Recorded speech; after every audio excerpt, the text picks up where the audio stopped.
कहानियाँ। ऐसी चतुराई किस काम की। नमक के एक व्यवसायी के पास एक गधा था। वो नित्य ही प्रातःकाल उस पर नमक की बोरियां लादकर निकटवर्ती कस्बों में बेचने निकल जाया करता था। वहां तक जाने के लिए उसे कई छोटी मोटी नदियां और नाले पार करने पड़ते थे। एक दिन नदी पार करते समय गधा अचानक पुल से फिसलकर नदी में जा गिरा। फलता है उसके पीठ पर लदा सारा नमक पानी में घुल गया। व्यवसायी ने किसी तरह गधे को बाहर निकाला और देखा कि कहीं उसे चोट तो नहीं लगी। गधा तो भला चंगा था, लेकिन नमक पानी में घुल जाने की वजह से गधे का बोझ काफी हल्का हो गया था। इससे वो बहुत खुश हुआ। नमक का व्यवसायी गधे को लेकर घर लौट चला, क्योंकि नमक तो पानी में घुल चुका था। वो आगे जाकर करता भी क्या। उस दिन गधे ने खूब आराम किया। उसने सोचा अब तो रोज ही ऐसा किया करूंगा। दूसरे दिन वो व्यवसायी पुनः गधे पर नमक की बोरियां लादकर बेचने निकला। उस दिन भी गधा जानबूझकर नदी पार करते समय पानी में गिर पड़ा। इस तरह फिर उसका बोझ हल्का हो गया। व्यवसायी उस दिन भी गधे को लेकर घर वापस आ गया। व्यवसायी ने स्पष्ट देख लिया था कि गधा जानबूझकर पानी में गिरा था। उसे गधे पर बहुत क्रोध आया। इधर गधा अपनी कामयाबी पर बहुत खुश था। एक दिन और उसने ऐसा ही किया। अब व्यवसायी ने उसे सबक सिखाने की सोची। एक दिन व्यवसायी ने गधे की पीठ पर नमक के बजाय रुई के गट्ठर लाद दिए। गधा बहुत खुश था। उसने सोचा कि आज तो बोझ वैसे ही बहुत कम है। यदि मैं पानी में गिरने का नाटक करूंगा तो बोझ और भी हल्का हो जाएगा। ऐसा सोचकर वो खुशी खुशी चल दिया। नदी आते ही वो पानी में गिर गया, लेकिन इस बार व्यवसायी ने उसे पानी से बाहर नहीं निकाला। परिणाम यह हुआ कि रुई के गट्ठर पानी में भीगकर काफी भारी हो गए। गधे को पानी से बाहर निकलने में बहुत मेहनत करनी पड़ी। बोझ के कारण उससे चला भी नहीं जा रहा था।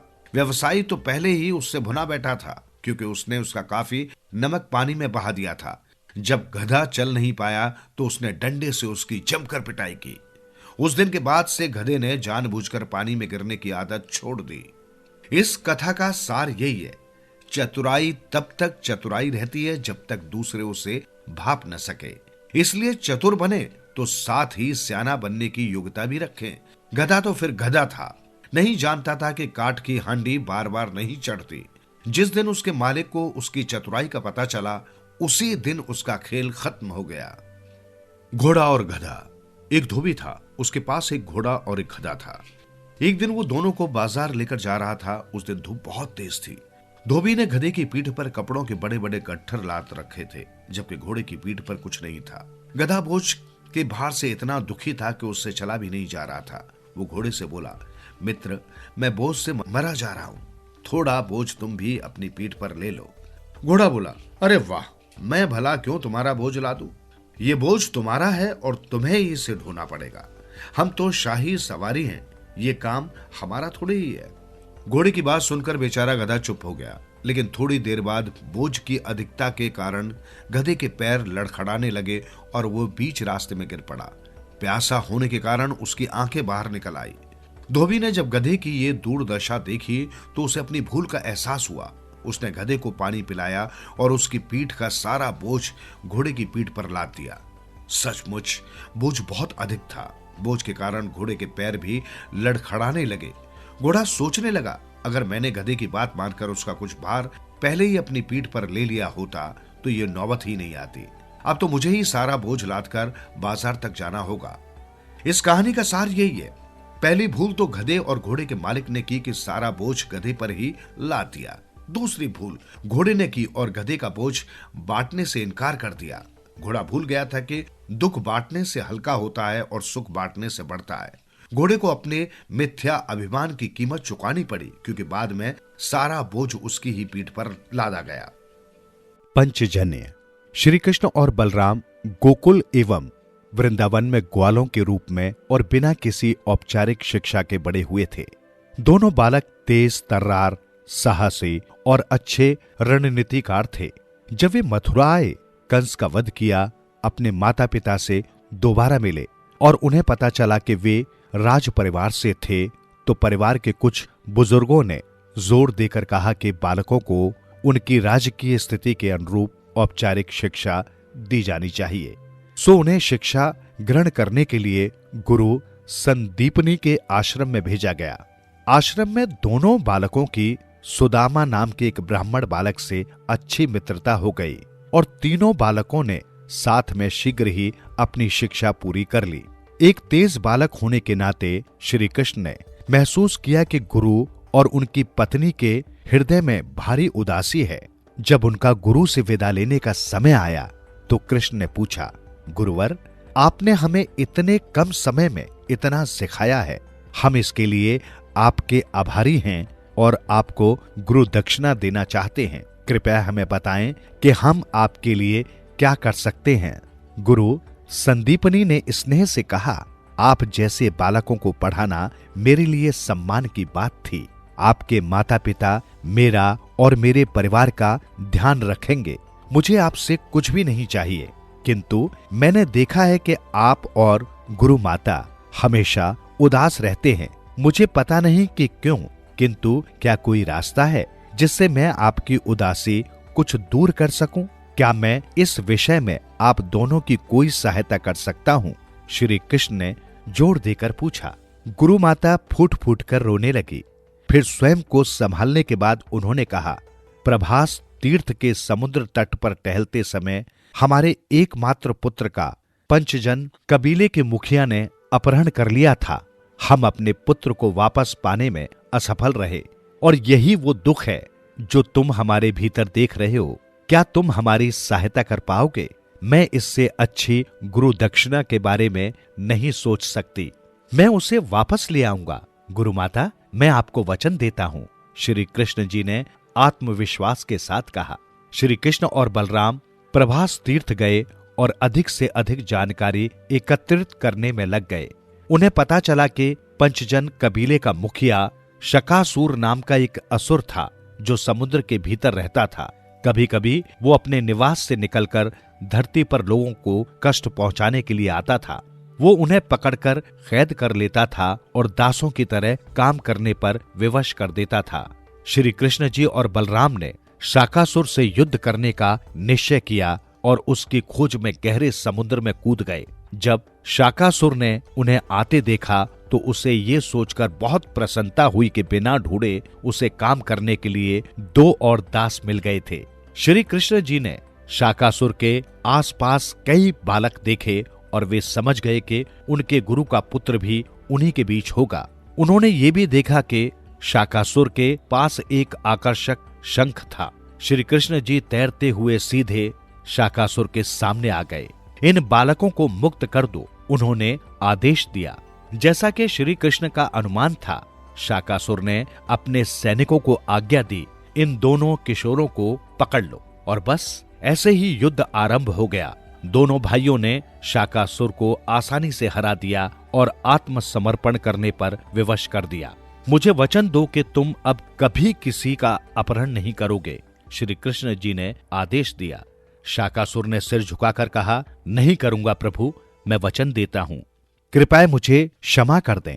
शाकासुर ने बालकों को मुक्त कर दिया और अपना शंख श्री कृष्ण जी को उपहार स्वरूप दे दिया। पूरा संसार आपके कबीले और आपके वचन को याद रखेगा। आज से मैं इस शंख को 5 जन्य कहूंगा और इसे अपने शत्रुओं को ये संकेत देने के लिए बजाऊंगा कि मैं हमेशा धर्म की रक्षा करूंगा। ये मेरे शत्रुओं के लिए एक संकेत होगा कि उनका अंत निकट है। शंख का स्वर मेरे मित्रों को भी आश्वस्त करेगा कि मैं सदैव उनके साथ हूं। जब उन्होंने अपने गुरु को उनका पुत्र लौटाया तो संदीपनी के पास कोई शब्द नहीं थे। काश हर गुरु के पास तुम्हारे जैसा शिष्य हो, उन्होंने कहा।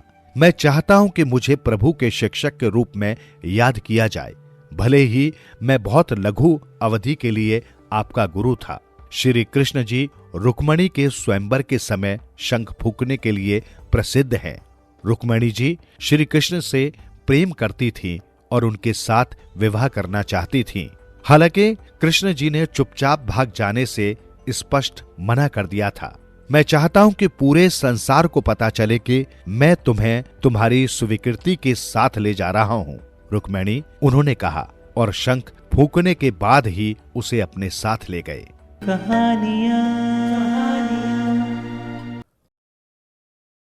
आज की कहानी है, जब भगवान विष्णु जी अपने विवाह में श्री गणेश जी को नहीं ले गए। एक समय की बात है, विष्णु भगवान का विवाह लक्ष्मी जी के साथ निश्चित हो गया। विवाह की तैयारियां होने लगी। सभी देवताओं को निमंत्रण भेज दिए गए, परंतु गणेश जी को निमंत्रण नहीं दिया गया। कारण जो भी रहा हो, अब भगवान विष्णु की बारात जाने का समय आ गया। सभी देवता अपनी पत्नियों के साथ विवाह समारोह में आए। उन सब ने देखा कि गणेश जी कहीं दिखाई नहीं दे रहे हैं। तब वे आपस में चर्चा करने लगे, क्या गणेश जी को नहीं न्योता है या स्वयं गणेश जी ही नहीं आए हैं? सभी को इस बात पर आश्चर्य होने लगा। तभी सबने विचार किया कि विष्णु भगवान जी से ही इसका कारण पूछा जाए। विष्णु भगवान जी से पूछने पर उन्होंने कहा कि हमने गणेश जी के पिता भोलेनाथ जी महादेव को न्योता भेजा है। यदि गणेश जी अपने पिता के साथ आना चाहते तो आ जाते, अलग से न्योता देने की कोई आवश्यकता भी नहीं थी। दूसरी बात यह कि उनको 1.25 मन मूंग, 1.25 मन चावल, 1.25 मन घी और 1.25 मन लड्डू का भोजन दिन भर में चाहिए। यदि गणेश जी नहीं आएंगे तो कोई बात नहीं, दूसरे के घर जाकर इतना सारा खाना पीना अच्छा भी नहीं लगता। इतनी वार्ता कर ही रहे थे कि किसी ने एक सुझाव दिया, यदि गणेश जी आ भी जाएं तो उनको द्वारपाल बनाकर बैठा देंगे कि आप घर का ध्यान रखना। आप तो चूहे पर बैठकर धीरे धीरे चलोगे तो बारात से बहुत पीछे रह जाओगे। ये सुझाव भी सबको पसंद आ गया, तो विष्णु भगवान जी ने भी अपनी सहमति दे दी। होना क्या था कि इतने में गणेश जी वहां आ पहुंचे और उन्हें समझा बुझाकर घर की रखवाली करने बैठा दिया। बारात चल दी। तब नारद जी ने देखा कि गणेश जी तो दरवाजे पर ही बैठे हुए हैं, तो वे गणेश जी के पास गए और रुकने का कारण पूछा। गणेश जी कहने लगे कि विष्णु भगवान जी ने मेरा बहुत अपमान किया है।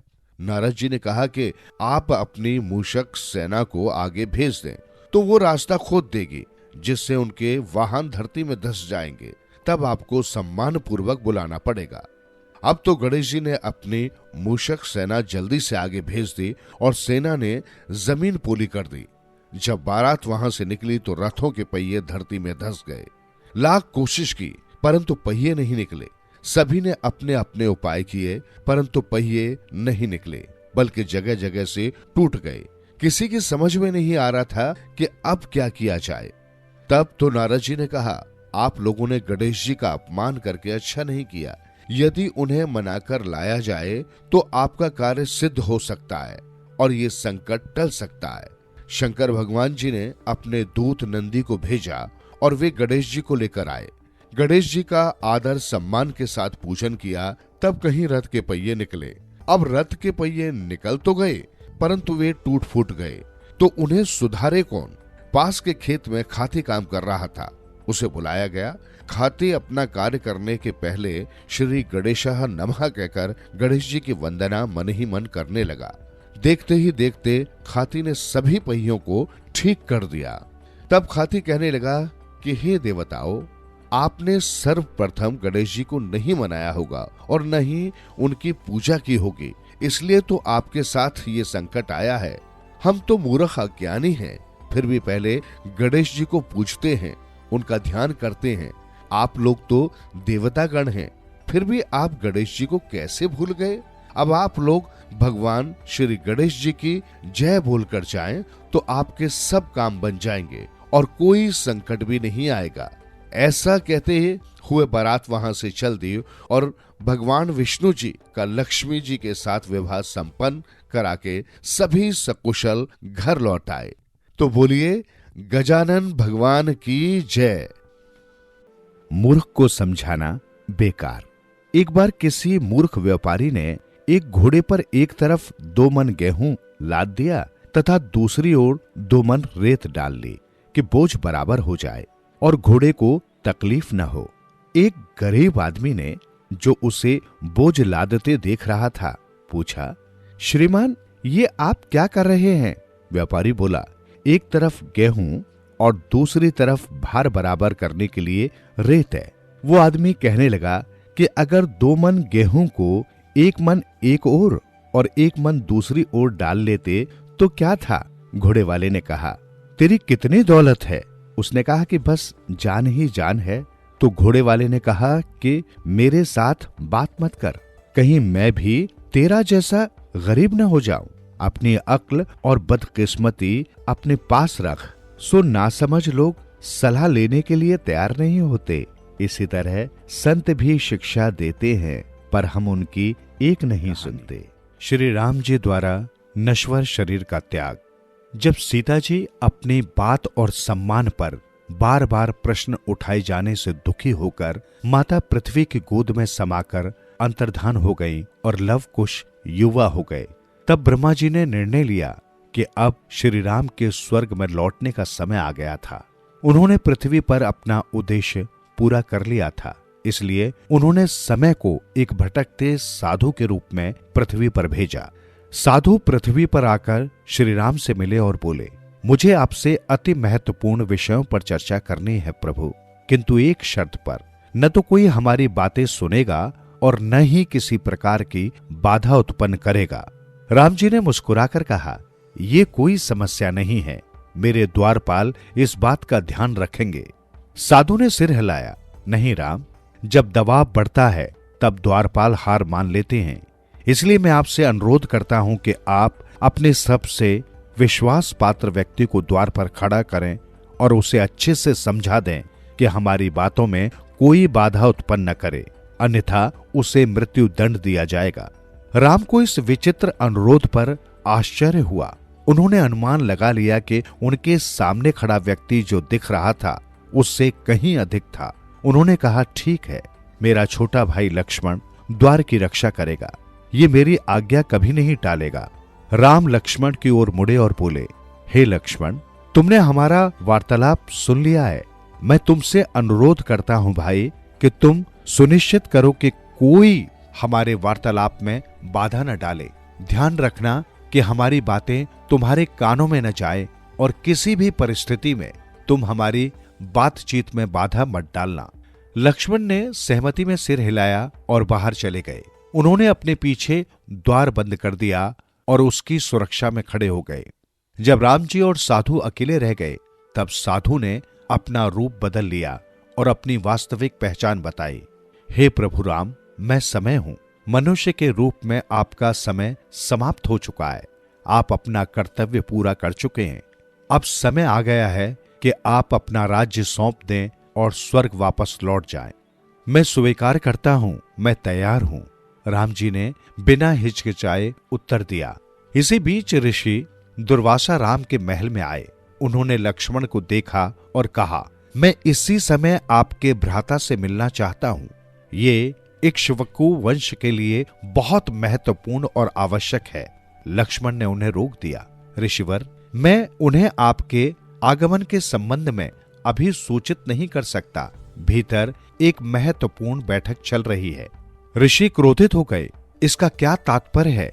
क्या मैं महत्वपूर्ण नहीं हूं? यदि आप राम को नहीं बताएंगे कि मैं उनसे मिलने आया हूं, तो मैं अयोध्या को शाप दे दूंगा। लक्ष्मण ने सोचा, यदि मैं भ्राताश्री की बातचीत में बाधा डालूंगा तो मेरी मृत्यु निश्चित है, किंतु यदि मैं ऐसा नहीं करूंगा तो ऋषि अयोध्या को शाप दे देंगे। अयोध्या की प्रजा ऋषि के शाप का दंश सहे। इससे अच्छा है कि मुझे ही मृत्यु दंड मिल जाए।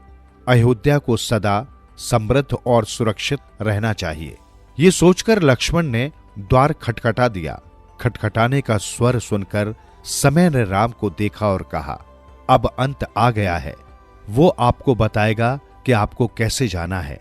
इतना कहकर वो अंतर्धान हो गया।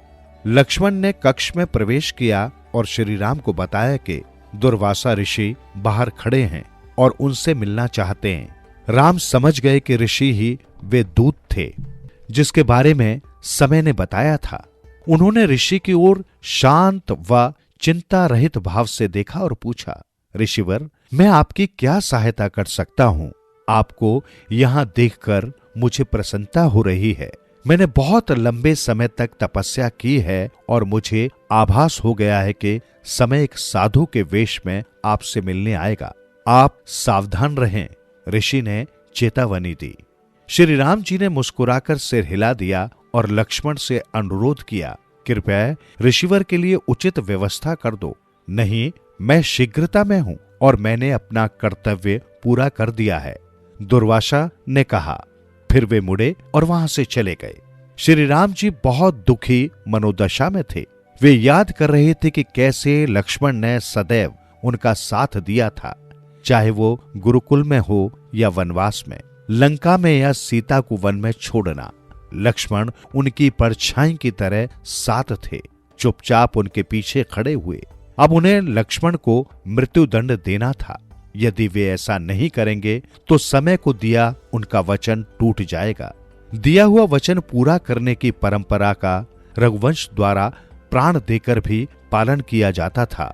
रघुकुल रीत सदा चली आई, प्राण जाही बरु वचन न जाई। रघुकुल या सूर्यवंशियों की ये परंपरा प्रचलित है। व्यक्ति अपने प्राण दे सकता है किंतु दिया हुआ वचन नहीं तोड़ सकता। लक्ष्मण ने श्री राम जी की ओर देखा और कहा, आप चिंता न करें, आप अपना दिया हुआ वचन निभाने के लिए जाने जाते हैं। जो हो चुका है उसका पछतावा न करें। अपने लिए निर्धारित मार्ग पर चलना हमारी नियति है और हमें हमारे सामने आई हर परिस्थिति को स्वीकार करना होगा। आपने मुझे सिखाया था कि कर्तव्य का पालन बिना किसी लगाव या विरक्ति के करना चाहिए। मैं प्रसन्नता पूर्वक मृत्युदंड स्वीकार करता हूँ। राम ये सब जानते थे, किंतु फिर भी ये उनके लिए एक कठिन कार्य था। लक्ष्मण ने राम की आज्ञा की प्रतीक्षा नहीं की। वे सरयू नदी में गए और नदी के मध्य की ओर चलने लगे।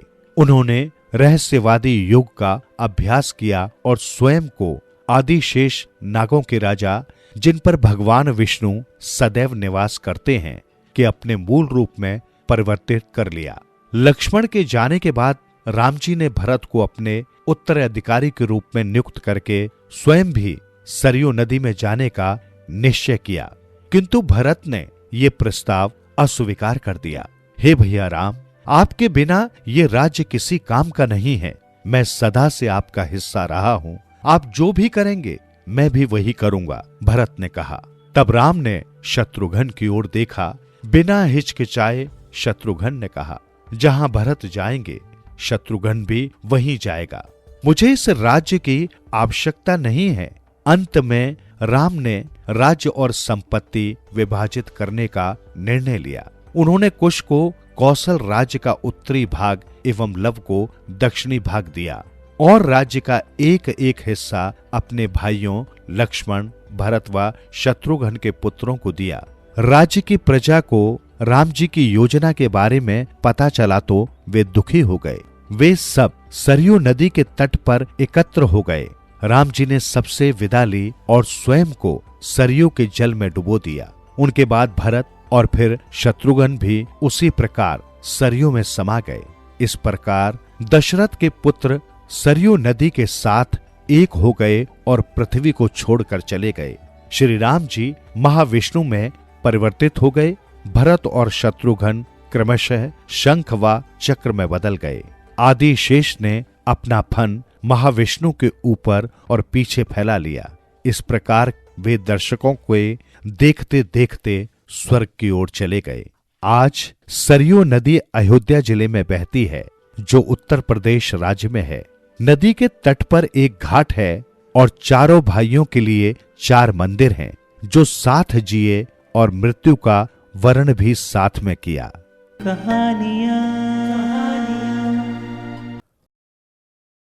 गया श्राद्ध कथा। गोकर्ण ने धुंधकारी की मृत्यु का समाचार सुना। वो गया जी गया और उसने वहां धुंधकारी की श्राद्ध क्रिया की। श्राद्ध श्रेष्ठ है गया का। वहां श्री विष्णुपाद हैं। इसकी कथा इस प्रकार है। गयासुर नाम का एक राक्षस था, जिसने तप करके ब्रह्मा जी को प्रसन्न किया। ब्रह्मा जी ने वर मांगने को कहा तो उसने ब्रह्मा जी से कहा कि आप मुझे क्या वरदान देंगे? आपको कुछ मांगना हो तो मुझसे मांगिए। उसकी तपस्या से देवता भी भयभीत हो गए थे कि ये असुर कैसे मरेगा। ब्रह्मा जी ने सोचा कि इसके शरीर पर दीर्घ काल तक यज्ञ कराया जाए, तभी ये मरेगा। अतः ब्रह्मा जी ने यज्ञ के लिए उससे उसका शरीर मांगा। यज्ञ कुंड उसकी छाती पर बनाया गया। 100 वर्ष तक यज्ञ चलता रहा, फिर भी गयासुर नहीं मरा। यज्ञ की पूर्ण आहुति होने पर वो उठने लगा। ब्रह्मा जी चिंता आतुर हुए, वे भयभीत भी हुए। उन्होंने भगवान का स्मरण किया, श्री नारायण का ध्यान किया। नारायण भगवान प्रकट हुए और गयासुर की छाती पर दोनों चरण रखे। गयासुर ने मरते समय भगवान से वर मांगा कि इस गया तीर्थ में जो कोई श्राद्ध करे उसके पितृगण सद्गति प्राप्त करे।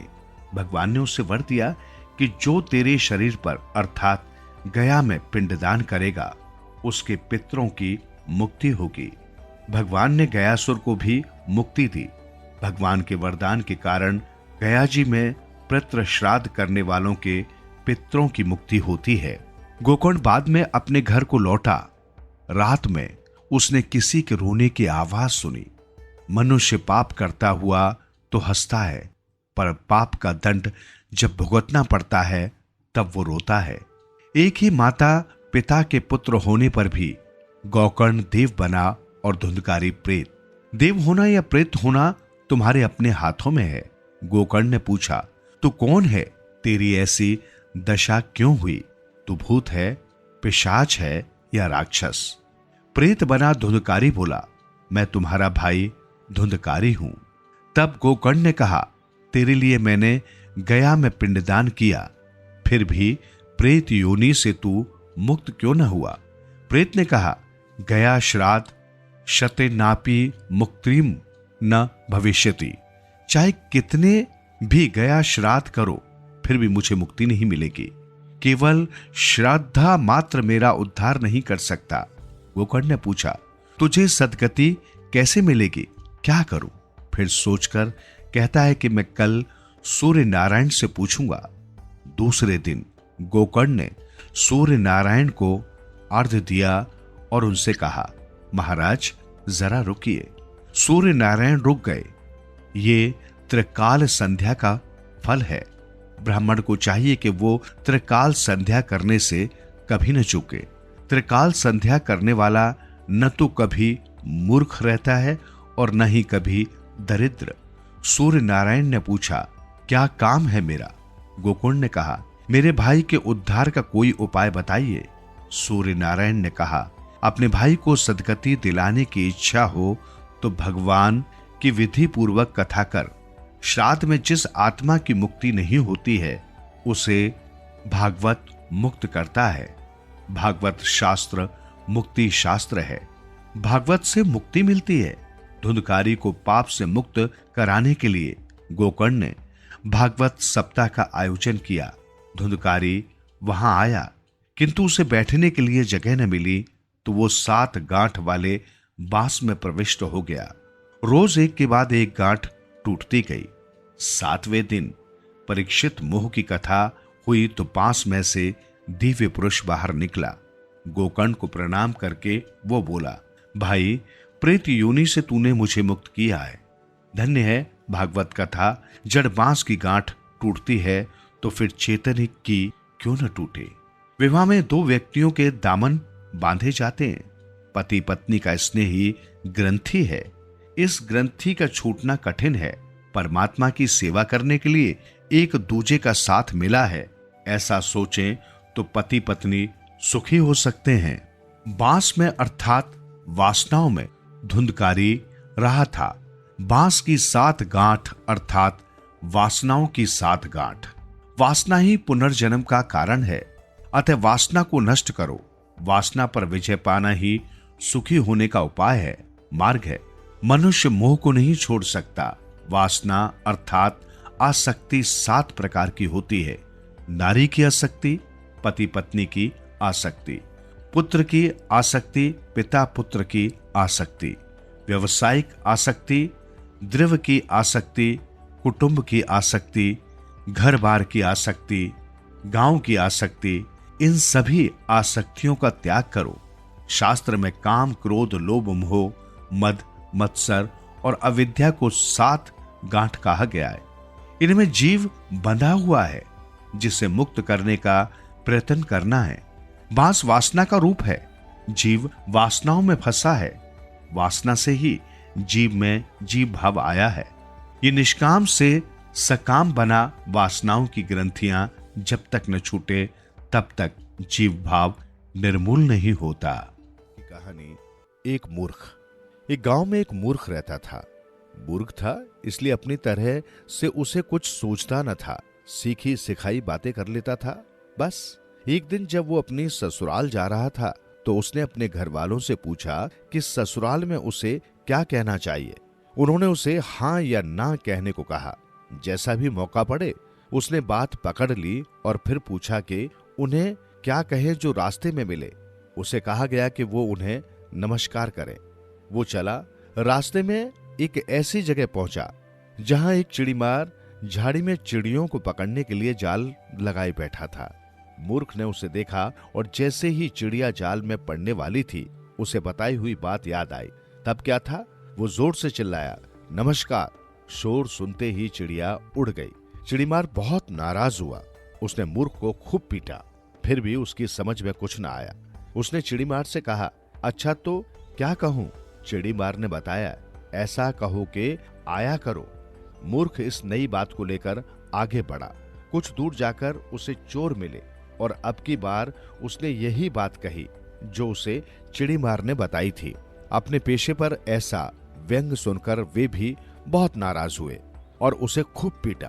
फिर उनसे भी उसने वही पूछा, तब क्या कहूं? उन्होंने बताया, लाते रहो, जमा करते रहो। इतनी बात सुनकर वो आगे बढ़ा। आगे जाकर जैसे ही उसने लोगों को मुर्दे को ले जाते देखा तो उसे चोरों की सिखाई बात याद आई और वैसा ही उनके सामने कह गया। लोगों को बहुत बुरा लगा। वहां भी उसकी खूब पिटाई हुई। मूर्ख ने उनसे भी पूछा, तब बताओ ना, तो मैं क्या कहूं? उन्होंने कहा, ऐसा कहो कि ऐसा हमेशा ना हो। तभी उसने एक बारात आती देखी। उसे देखकर उसने ऐसा ही कह दिया। उन्होंने भी उसे खूब पीटा। बेचारा परेशान हो गया। कैसी दुनिया है, कहे तो कहे क्या।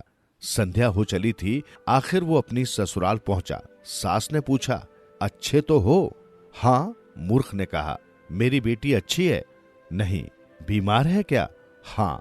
अच्छी नहीं हुई? नहीं। हाँ और नहीं के इतने छोटे जवाब सुनकर सास को शंका हुई। वो मरी तो नहीं? हाँ, मूर्ख ने कहा।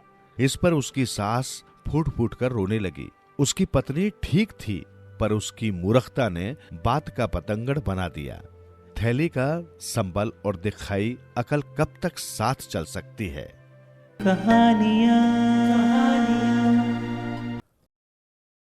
आत्मघाती अभिलाषा। पंचवटी के सघन जंगलों में एक मदमस्त हाथी रहता था। वो जिधर से भी निकलता उधर ही हाहाकार मच जाता।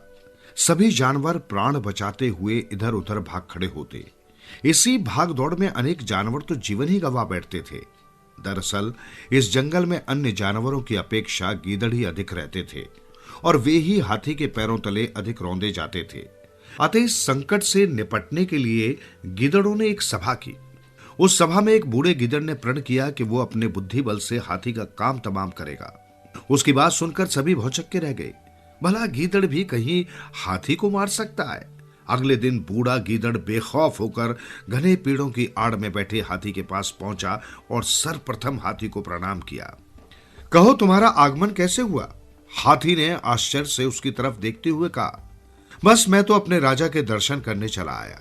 बूढ़ा गीदड़ बोला, क्या तुम मुझे राजा मानते हो? हाथी ने खुश होते हुए पूछा, राजा तो आप हैं ही, मानने या न मानने वाली बात कहां से आ गई? वैसे भी कल जंगल के जानवरों की एक सभा हुई थी। सबने एक प्रस्ताव पारित करते हुए मुझे आपके पास भेजा है। वे सभी आपको ही राजा बनाना चाहते हैं क्योंकि आप में वे सभी गुण हैं जो एक राजा में होने चाहिए। मेरी तो आपसे यही प्रार्थना है कि आप हमारे राजा बन जाएं। राजा बनने के नाम पर हाथी बहुत खुश हुआ। उसके मुख से शब्द ही नहीं निकल पाए। हाथी को चुप देखकर गीदड़ बोला, महाराज, अब आप मेरे साथ चलने का कष्ट करें। मैं आपको उन सब लोगों से मिलवाता हूं जो आपको राजा के रूप में देखने के लिए ललायित हैं। वे जल्दी से जल्दी आपका राज तिलक करना चाहते हैं। मूढ़ हाथी जंगल का राजा बनने की अभिलाषा में उसी क्षण गीदड़ के साथ चल पड़ा। उसने ये भी विचार नहीं किया कि गीदड़ उसे राजा बनाने के लिए उसके घर पर क्यों आया है। उधर बूढ़ा गीदड़ मन ही मन बहुत खुश था कि हाथी उसकी चाल में फंस गया। दोनों चल पड़े। गीदड़ हाथी को उस रास्ते से लेकर चला जहां पर बहुत अधिक दलदल था। हाथी राजा बनने के नशे में अंधा हो चुका था। उसे सूझा ही नहीं कि वो किधर जा रहा है, और जब उसके पांव दलदल में पड़े तो वो हड़बड़ाया, और इस हड़बड़ाहट में कुछ और अंदर धंस गया। तब कहीं जाकर उसे पता चला कि वो दलदल में फंस गया है।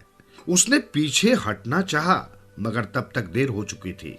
हाथी का भारी भरकम शरीर भीतर धंसता जा रहा था। उसने घबराकर गीदड़ की तरफ देखा तो वो मुस्कुरा रहा था। उसकी मुस्कुराहट से हाथी समझ गया कि उसके साथ चाल चली गई है, लेकिन अपने बचाव का उसके पास कोई भी उपाय न था। इस प्रकार वो दलदल में फंसकर मर गया। इस कथा का सार यही है, दुर्बल पर अत्याचार करना ठीक नहीं होता। जब गीदड़ दुष्ट हाथी से अत्यधिक दुखी हो गए तो उन्होंने बुद्धि व छल से उसका अंत कर दिया। हाथी भी राजा बनने की आस में भला बुरा सोचने की शक्ति गवा बैठा था। नाक के बिल में खजाना छिपा है, ये जानकर भी कोई सीधे ही बिल में हाथ तो नहीं डाल देता। आइए आज जानते हैं सूर्यवंश के बारे में। इतिहास के विभिन्न युगों में भारत पर कई वंशों ने शासन किया है। उनमें से एक प्रमुख वंश है सूर्यवंश। इस वंश को इक्ष्वाकु वंश भी कहा जाता है। इक्ष्वाकु का शाब्दिक अर्थ है वो जो आंखों को सुखद लगे। इस वंश में कई महत्वपूर्ण राजाओं और राजकुमारों का जन्म हुआ था, जैसे विश्वामित्र, हरिश्चंद्र, ककुत्स और राम। एक समय खटवांग नाम का एक राजा था जो एक शक्तिशाली शासक था। दिलीप के नाम से भी जाना जाने वाला ये राजा सुंदर और साहसी था। एक दिन जब दिलीप को रास्ते में दिव्य गाय कामधेनु मिली तो वो उसका सम्मान करना भूल गए। अपने कोमल स्वभाव के कारण कामधेनु ने इस बात पर ध्यान नहीं दिया, लेकिन देवतागण आहत हो गए और सोचने लगे कि राजा को उसके साथ बेहतर व्यवहार करना चाहिए था। उन्होंने कहा, गाय दूध देती है और मनुष्यों के लिए माता तुल्य होती है। गाय का सम्मान न करना उतना ही बुरा है जितना कि अपनी मां का सम्मान न करना। महाराज, दिलीप को ये समझना चाहिए, जब तक वो ये बात नहीं समझते उनके स्वयं के कोई संतान नहीं होगी। जैसा कि देवताओं का शाप था, दिलीप लंबे समय तक निसंतान रहे। उन्हें ये बात बहुत परेशान करती थी और वो अक्सर सोचते थे, मेरे वंश को आगे कौन बढ़ाएगा। इसलिए एक दिन वो अपने गुरु मुनि वशिष्ठ के पास गए, जो सप्त ऋषियों में से एक थे। राजा दिलीप ने अपने गुरु से पूछा, गुरुदेव, क्या मुझे उत्तराधिकारी प्राप्त होगा? मुनि ने सीधे उसके प्रश्न का उत्तर नहीं दिया। इसकी बजाय उन्होंने दिलीप को से कहा, मैं तुम्हें अपनी बहुमूल्य गाय नंदिनी दे रहा हूं। तुम्हें इसका ख्याल रखना होगा। तुम्हें ईमानदारी से इसकी सुरक्षा करनी होगी। इसे आहार केवल तुम्हारे या तुम्हारी पत्नी के हाथों से मिलना चाहिए। तुम ये काम अपने सेवकों को नहीं सौंप सकते और इसलिए तुम्हें कुछ समय के लिए अपने महल से दूर रहना होगा, क्योंकि वहां तुम्हारे राजकीय दायित्व तुम्हें इसका ध्यान रखने की अनुमति नहीं देंगे। यदि नंदिनी के प्रति तुम्हारा समर्पण शुद्ध व संपूर्ण होगा और तुम इसका अच्छी तरह से ध्यान रखने में सफल रहोगे तो तुम्हारी इच्छा पूरी हो सकती है। दिलीप ने मुनिवर का सुझाव स्वीकार कर लिया और अपनी पत्नी सुदक्षिणा के साथ वन में एक छोटी सी कुटिया में चले गए, जहां उन्होंने स्वयं को नंदिनी गाय के प्रति समर्पित कर दिया। वो उसे प्रतिदिन स्नान कराते थे और घास चराने ले जाते थे, जबकि उनकी पत्नी गाय के बाड़े को साफ करती थीं, उसका दूध निकालती थीं और उसकी अन्य आवश्यकताओं का ध्यान रखती थीं। समय बीतने के साथ दिलीप और नंदिनी के बीच का बंधन इतना मजबूत हो गया कि वे दोनों अविभाज्य हो गए। एक दिन नंदिनी दिलीप के आगे निकलकर ऐसे मैदान में घास चरने चली गई जहां वे पहले कभी नहीं गए थे। अचानक पता नहीं कहां से एक खूंखार शेर नंदिनी पर आक्रमण करने के लिए आ गया। दिलीप ने तुरंत अपना धनुष बाण निकाला और नंदिनी की रक्षा करने के लिए उसके सामने खड़े हो गए। लेकिन दिलीप को यह देखकर आश्चर्य हुआ कि शेर उससे मनुष्यों की भाषा में बोल रहा था। ओ राजा दिलीप, मैं जीवित रहने के लिए गायों को खाता हूँ। ये प्रकृति के चक्र का हिस्सा है। एक पशु दूसरे के लिए भोजन होता है और इसी प्रकार ये सृष्टि काम करती है। कृपया आप सामने से हट जाइए और मुझे भोजन करने दीजिए। दिलीप ने हटने से इनकार कर दिया और बोले, तुम सृष्टि के संतुलन के बारे में सही कह रहे हो, लेकिन मैंने अपने गुरु को वचन दिया है कि मैं नंदिनी की रक्षा करूंगा और मैं इस कर्तव्य का पालन हर स्थिति में करूंगा। दोनों के बीच बहुत देर तक बहस चलती रही, लेकिन वे किसी समझौते पर नहीं पहुंच पाए। अंत में दिलीप ने कहा, यदि तुम्हारी भूख अनियंत्रित हो गई है तो मुझे खा लो। मेरे मरने से कोई अंतर नहीं पड़ेगा, लेकिन तुम्हें नंदिनी को बिना नुकसान पहुंचाए छोड़ना होगा। शेर अधीरता से दहाड़ा और बोला, मूर्ख मत बनिए राजन। आप एक महान योद्धा हैं और अपने राज्य के लिए बहुमूल्य हैं। आपकी प्रजा आपके ऊपर निर्भर है। अगर आपकी गाय मर जाती है तो आपको आसानी से दूसरी मिल जाएगी, लेकिन अगर आप बिना उत्तराधिकारी के मर जाएंगे तो आपके राज्य का बचना कठिन होगा। दिलीप शेर के शब्दों का अर्थ समझ रहा था, लेकिन उसने नंदिनी के प्रति समर्पित रहने का वचन दिया था। वो अपने निर्णय पर दृढ़ता से टिका रहा और सामने से नहीं हटा। अचानक शेर गायब हो गया। आकाश में बिजली चमकी और एक आकाशवाणी हुई, दिलीप, मैं नंदिनी के प्रति तुम्हारे प्रेम और तुम्हारे वचन की रक्षा से वास्तव में अभिभूत हूँ। मैं तुम्हें आशीर्वाद देता हूँ कि तुम्हें जीवन की सभी अच्छी वस्तुएं प्राप्त हों। इस घटनाक्रम से स्तब्ध दिलीप नंदिनी के साथ अपनी कुटिया में लौट आए। कुटिया में मुनि वशिष्ठ उनकी प्रतीक्षा कर रहे थे। तुम परीक्षा में उत्तीर्ण हो गए हो प्रिय पुत्र, उन्होंने मुस्कुराकर कहा। अतीत में तुमने एक गाय की उपेक्षा करके उसका अपमान किया था और आज तुम एक गाय के लिए अपना जीवन देने को तैयार थे। मेरा आशीर्वाद है कि तुम्हारे हृदय की हर एक इच्छा पूरी हो। अब तुम अपने राज्य में वापस लौट सकते हो। दिलीप ने उदासी और स्नेह के साथ नंदिनी को अलविदा कहा और सुदक्षिणा के साथ अपने राज्य वापस लौट गए। अगले वर्ष राज दंपत्ति को एक पुत्र की प्राप्ति हुई, जिसका नाम उन्होंने रघु रखा। रघु एक असाधारण बालक था, जिसके पास आकर्षक चेहरा, साहस और अच्छा स्वभाव था। जब वो बड़ा हुआ और अपने पिता की राजगद्दी पर बैठा तो उसने कई राज्यों पर विजय प्राप्त की और इतना प्रसिद्ध राजा बना कि सूर्यवंश को रघुवंश भी कहा जाने लगा। समय बीता और रघु को अज नाम का पुत्र हुआ, जो बड़ा होकर एक दयावान पुरुष बना। एक दिन एक पत्र आया जिसमें राजकुमार को विदर्भ राज्य की राजकुमारी इंदुमती के स्वयंवर में आमंत्रित किया गया था।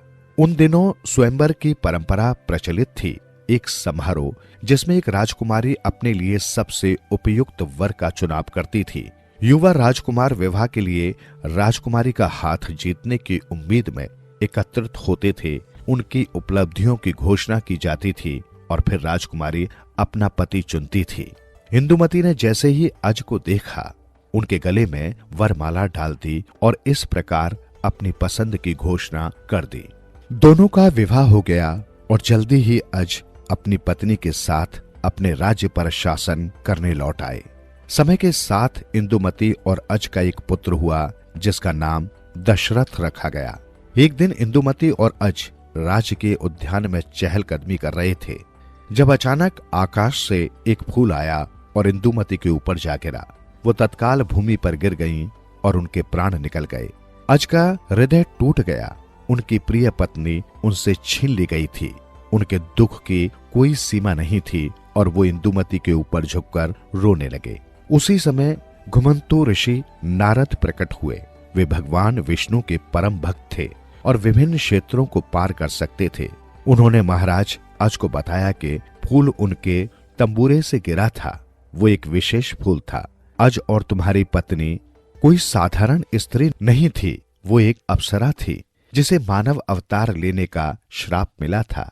वो अपने पिछले रूप में तभी आ सकती थी जब मेरे तंबूरे से गिरा फूल उनके सिर को स्पर्श करता। अब वो श्राप से मुक्त हो गई हैं और स्वर्ग में वापस लौट गई हैं। अज ऋषि के शब्दों का अर्थ समझ गए, लेकिन फिर भी उन्हें अपनी पत्नी की बहुत याद आती थी। दुख से ग्रस्त होकर उन्होंने अपने राज्य को त्याग दिया, अपने पुत्र दशरथ को सिंहासन सौंप दिया और महल छोड़कर अपना शेष जीवन वन में बिताने चले गए। राजा दशरथ के 3 पत्नियां थीं, कौशल देश की राजकुमारी कौशल्या, मगध की राजकुमारी सुमित्रा और केकय देश की राजकुमारी कैकेयी।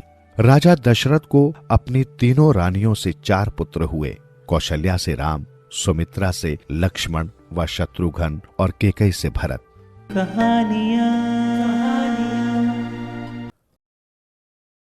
जैसे को तैसा किसी नगर में जीर्णधन नाम का एक वैश्य रहता था। एक बार कुछ ऐसा हुआ कि उसका सारा धन नष्ट हो गया, अतः उसने विदेश जाने का निश्चय किया। उसके पास पुरखों के समय की एक तराजू थी। उसने एक सेठ के यहां तराजू को गिरवी रखा और धन कमाने के लिए विदेश चला गया। वहां से लौटकर वो सीधे महाजन के पास जाकर बोला, लाला, मेरा तराजू दे दो और अपने रुपए ले लो। महाजन ने बड़े दुख से कहा, अरे भाई, तुम्हारा तराजू तो चूहे खा गए। वैश्य बोला, कोई बात नहीं, मैं अभी स्नान के लिए जा रहा हूं, आप अपने सुपुत्र को मेरे साथ भेज दीजिए। सेठ ने अपने पुत्र से कहा, बेटा, तुम इसके साथ चले जाओ। पिता की आज्ञा पाकर उसका पुत्र धनदेव उस वैश्य के साथ चल दिया। वहां पहुंचकर जीर्णधन ने समीप की गुफा के अंदर धनदेव को बंद करके उसका द्वार बाहर से शिला से बंद कर दिया और अकेला ही महाजन के पास लौटा। उसे अकेला आते देख महाजन ने पूछा, अरे तुम अकेले, मेरा पुत्र कहां है? वैश्य बोला, सेठ जी, आपके बेटे को तो नदी किनारे से बाज उठाकर ले गया। ये सुनकर सेठ बोला, क्या बकते हो, बाज भी कहीं लड़के को उठा सकता है? वैश्य बोला, यदि लोहे की तराजू को चूहे खा सकते हैं तो लड़के को भी बाज उठाकर ले जा सकता है। इसी बात पर दोनों में काफी देर तक बहस होती रही। फिर दोनों न्यायालय पहुंचे। महाजन ने न्यायाधीश से कहा, महोदय, इसने मेरा पुत्र चुरा लिया है। न्यायाधीश ने जब वणिक से पूछा तो उसने कहा, महोदय, इसके पुत्र को तो बाज उठाकर ले गया। न्यायाधीश बोले, यह असंभव है। वैश्य बोला, श्रीमान, जहां एक तराजू को चूहे खा सकते हैं तो क्या वहां महाजन के पुत्र को बाज नहीं ले जा सकता? ये सुनकर न्यायाधीश ने महाजन को जीर्णधन की तराजू वापस करने और जीर्णधन को महाजन का पुत्र वापस करने का आदेश दिया। उल्टा लटका राजा। सत्यव्रत अयोध्या के एक सुप्रसिद्ध सूर्यवंशी राजा थे। वे न्यायोचित तरीके से अपने राज्य पर शासन करते थे। जब वे वृद्ध हो गए तो उन्होंने अपने पुत्र हरिश्चंद्र को अगले शासक के रूप में सिंहासन पर बैठा दिया। सत्यव्रत की अगली इच्छा थी अपने नश्वर शरीर सहित स्वर्ग में जाना। इसलिए उन्होंने अपने गुरु ऋषि वशिष्ठ से सहायता करने का अनुरोध किया। वशिष्ठ ने उन्हें समझाने की कोशिश की कि उनकी इच्छा ना तो प्राकृतिक थी और न ही ऐसी थी जो देवताओं को स्वीकार्य होगी, किंतु सत्यव्रत अपनी बात पर अड़े रहे। वशिष्ठ ने उन्हें सलाह दी, हे राजन, इस जीवन में किए गए सभी अच्छे कर्मों के कारण आपका स्वर्ग में जाना निश्चित है, किंतु उससे पहले आपको अपने नश्वर शरीर को त्यागना होगा। ये प्रकृति का नियम है। अपनी बात पर अडिग सत्यव्रत ने महर्षि वशिष्ठ के सबसे बड़े पुत्र शक्ति पर सहायता के लिए दबाव डाला, यहां तक कि उन्हें बदले में धन का प्रलोभन भी दिया। शक्ति प्रलोभन के अशिष्ट संकेत से शुद्ध हो गए। जब महर्षि वशिष्ठ को सत्यव्रत के प्रलोभन के बारे में पता चला तो उन्होंने उसे श्राप दे दिया। आपने 3 गंभीर पाप किए। आपने अपने गुरु की बात नहीं सुनी है। आप जो चाहते हैं उसे प्राप्त करने के लिए आपने छलपूर्ण साधनों का उपयोग करने का प्रयास किया है और आपने सशरीर स्वर्ग में जाने की अप्राकृतिक इच्छा को मन में रखा है। इस दिन से आपको त्रिशंकु के नाम से जाना जाएगा और आप इस संसार में बिना मन की शांति और किसी उद्देश्य के भटकते रहेंगे। वनों और विभिन्न साम्राज्यों में घूमते हुए त्रिशंकु को प्रसिद्ध ऋषि विश्वामित्र मिले, जो स्वयं एक सूर्यवंशी थे। एक समय में विश्वामित्र राजा थे, किंतु उन्होंने सांसारिक मामलों के साथ सभी संबंधों को छोड़ दिया था और एक ऋषि का जीवन अपना लिया था। किंतु चूंकि उन्होंने अभी तक ईर्ष्या और क्रोध जैसे पापों पर विजय प्राप्त नहीं की थी, इसलिए उन्हें ज्ञान प्राप्त नहीं हुआ था। विश्वामित्र को वशिष्ठ पसंद नहीं थे, इसलिए जब उन्होंने त्रिशंकु के इस प्रकार निरुद्देश्य भटकने का कारण जाना तो उन्हें इसमें वशिष्ठ को नीचा दिखाने का अवसर नजर आया। वे सशरीर स्वर्ग में जाने की राजा की पुरानी इच्छा को पूरा करने के लिए सहमत हो गए। चिंता मत करो त्रिशंकु, उन्होंने कहा, मैं ये सुनिश्चित करने का दायित्व स्वयं पर लेता हूं कि तुम्हारी इच्छा पूरी हो जाए। कई ऋषियों ने विश्वामित्र से बात करके उन्हें समझाने की कोशिश की, किंतु ऋषि अडिग थे। उन्होंने संस्कार शुरू करने के लिए प्रार्थनाओं से प्राप्त अपनी शक्तियों का उपयोग किया। त्रिशंकु ने अनुभव किया कि उसका शरीर ऊपर उठ रहा है और आकाश की ओर बढ़ रहा है। वो उत्साहित हो गया। जब स्वर्ग के देवताओं ने इस असामान्य घटना को जाना तो वे ये देखने के लिए एकत्र हो गए कि क्या हो रहा था। एक देवता ने कहा, यदि हर ऋषि ऐसी इच्छा के लिए अपनी शक्ति का उपयोग करना शुरू कर देता है तो स्वर्ग मनुष्यों से भरा होगा और तब ये स्वर्ग नहीं रह जाएगा। देवताओं ने एकमत होकर निर्णय लिया कि कुछ किया जाना चाहिए। इंद्र आगे बढ़े और त्रिशंकु को धरती की ओर धकेलना शुरू कर दिया। विश्वामित्र ने त्रिशंकु के शरीर को सिर नीचे की ओर किए धरती पर उतरते हुए देखा और वे इंद्र के इस कृत्य पर क्रोधित हो गए। अब वे अपनी पूरी शक्ति का उपयोग करके शरीर को फिर से ऊपर धक्का देने लगे। इस निरंतर खींचातानी से त्रिशंकु दो क्षेत्रों के बीच में अटक गया और उसका सिर नीचे और पैर ऊपर की ओर हो गए, जिसके कारण वो कहीं भी जाने में असमर्थ हो गया। कोई मार्ग नजर न आने पर घटनाओं के इस मोड़ से चिंतित देवराज इंद्र ऋषि के पास गए और उन्हें समझाने का प्रयास करते हुए तर्क दिया। प्रिय ऋषिवर, आप जो कर रहे हैं वो सभी नश्वरों के लिए एक उदाहरण स्थापित कर देगा, जिसके परिणाम स्वरूप आकाश और पृथ्वी के नियमों के बीच संघर्ष उत्पन्न हो जाएगा। हम भविष्य में शांति चाहते हैं, युद्ध नहीं। हम प्राणियों को स्वर्ग में आने की अनुमति तब तक नहीं दे सकते जब तक उनका भौतिक रूप बना रहता है। बहुत कठिनाई से इंद्र विश्वामित्र को शांत करने में सफल हुए, जो अब तक दुविधा में थे। वे देवताओं की इच्छा को समझ गए, लेकिन वे त्रिशंकु को दिए वचन को नहीं तोड़ सकते थे। इसलिए विश्वामित्र ने त्रिशंकु के लिए एक नया स्वर्ग बनाया, जो स्वर्ग और पृथ्वी के दो क्षेत्रों के बीच खड़ा था। इस प्रकार त्रिशंकु स्वर्ग शब्द का निर्माण हुआ था, जो एक ऐसी स्थिति को दर्शाता है जिसमें एक व्यक्ति अपनी इच्छाओं और संपत्तियों के बीच जकड़ जाता है और ना तो यहाँ का रह जाता है न वहां का।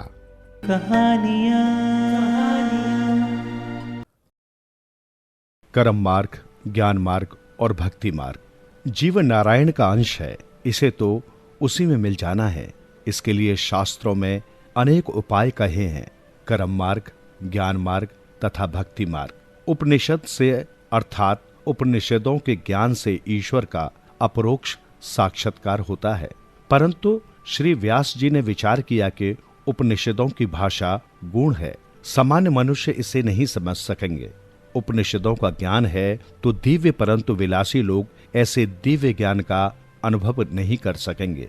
मनुष्यों का जीवन अति विलासी है, इसलिए ज्ञान मार्ग से जीव ईश्वर के पास जा सके ये असंभव है। अति वैराग्य के बिना ज्ञान मार्ग में सफलता नहीं मिलती। ज्ञान की बुनियाद है वैराग्य, और ऐसा अति वैराग्य प्राप्त करना कठिन है। श्री शुकदेव जी महाराज को ऐसा अति वैराग्य प्राप्त हुआ था। जन्म होते ही उन्होंने वन की ओर प्रयाण किया और अपने पिता से कहा कि आप पिता नहीं हैं और मैं पुत्र नहीं हूँ। वेद त्याग का उपदेश करते हैं, शास्त्र सब कुछ छोड़ने को कहते हैं। शास्त्र कहते हैं कि काम छोड़ो, क्रोध छोड़ो, परंतु मनुष्य कुछ छोड़ नहीं पाता। जो साधारण पान सुपारी भी नहीं छोड़ सकते, वे भला काम, क्रोध, लोभ किस प्रकार छोड़ेंगे? वे घर का त्याग किस प्रकार करेंगे? सर्वसाधारण मनुष्य को तो कुछ करना ही नहीं है और वो कुछ छोड़ नहीं सकता, परंतु वेदांत शास्त्र तो कहता है कि सब कुछ छोड़कर सर्वस्व का त्याग करके ईश्वर के पीछे पड़ोगे, तभी तुम ईश्वर को पहचान सकोगे, उनसे मिल सकोगे। सर्व का त्याग, सर्वस्व का त्याग तो साधारण मनुष्य के लिए सुलभ नहीं है। वेद के 4 भाग हैं, संहिता, ब्राह्मण, अरण्यक तथा भाष्य। वेदों की समाप्ति उपनिषदों से होती है, अतः उसे वेदांत कहते हैं। अरण्यक में उपनिषद वाला भाग आता है। जिन ग्रंथों का चिंतन ऋषि करते हैं उन्हें अरण्यक कहते हैं। बंगलों में भोग विलासों में रहने वालों का उपनिषदों में, उपनिषदों के अध्ययन में अधिकार नहीं है। संसार में फंसे जीव उपनिषदों के ज्ञान को पचा नहीं सकते। इन सब बातों का विचार करके भगवान व्यास जी ने श्रीमद् भागवत शास्त्र की रचना की है। उपनिषदों का बताया मार्ग सर्वसाधारण के लिए सुलभ नहीं है। उपनिषदों का तात्पर्य त्याग में है। जो पान सुपारी, चाय नहीं छोड़ सकते और 2-4 घंटे कथा में बैठे तो भी नस्वार, छिकड़ी की डिब्बी छोड़ नहीं सकते, वे काम, क्रोध आदि विकारों को कैसे छोड़ सकेंगे? जो काम सुख का उपभोग करते हैं वे योग अभ्यास नहीं कर सकेंगे। भोगी यदि योगी होने जाएगा तो वो रोगी हो जाएगा। इसी तरह ज्ञान मार्ग में जिसका पतन होता है वो नास्तिक बनता है, योग मार्ग में जिसका पतन होता है वो रोगी बनता है, और भक्ति मार्ग में जिसका पतन होता है वो आसक्त बनता है। कलयुगी मनुष्य योग अभ्यास नहीं कर सकता, ज्ञान मार्ग का वो अधिकारी नहीं है। इसलिए इस भागवत शास्त्र की रचना कलयुग में जीवों का उद्धार करने के लिए की गई है। श्रीमद् भागवत में एक नवीन मार्गदर्शन कराया गया है। हम घर बार और धंधा नहीं छोड़ सकते, ऐसा कहने वालों को भागवत शास्त्र कहता है निराश न होना। सब कुछ छोड़कर जंगल में जाने की जरूरत नहीं है।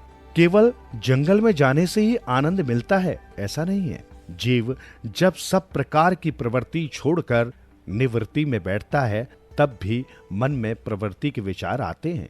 भागवत शास्त्र का आदर्श दिव्य है। गोपियों ने घर नहीं छोड़ा, गोपियां घर का काम करती थीं। उन्होंने स्वधर्म का त्याग नहीं किया, वे वन में नहीं गई, फिर भी वे श्री भगवान को प्राप्त कर सकी हैं। भगवान शास्त्र ऐसा मार्गदर्शन कराता है कि योगी को जो आनंद समाधि में मिलता है वही आनंद आप घर में रहते हुए भी प्राप्त कर सकते हैं।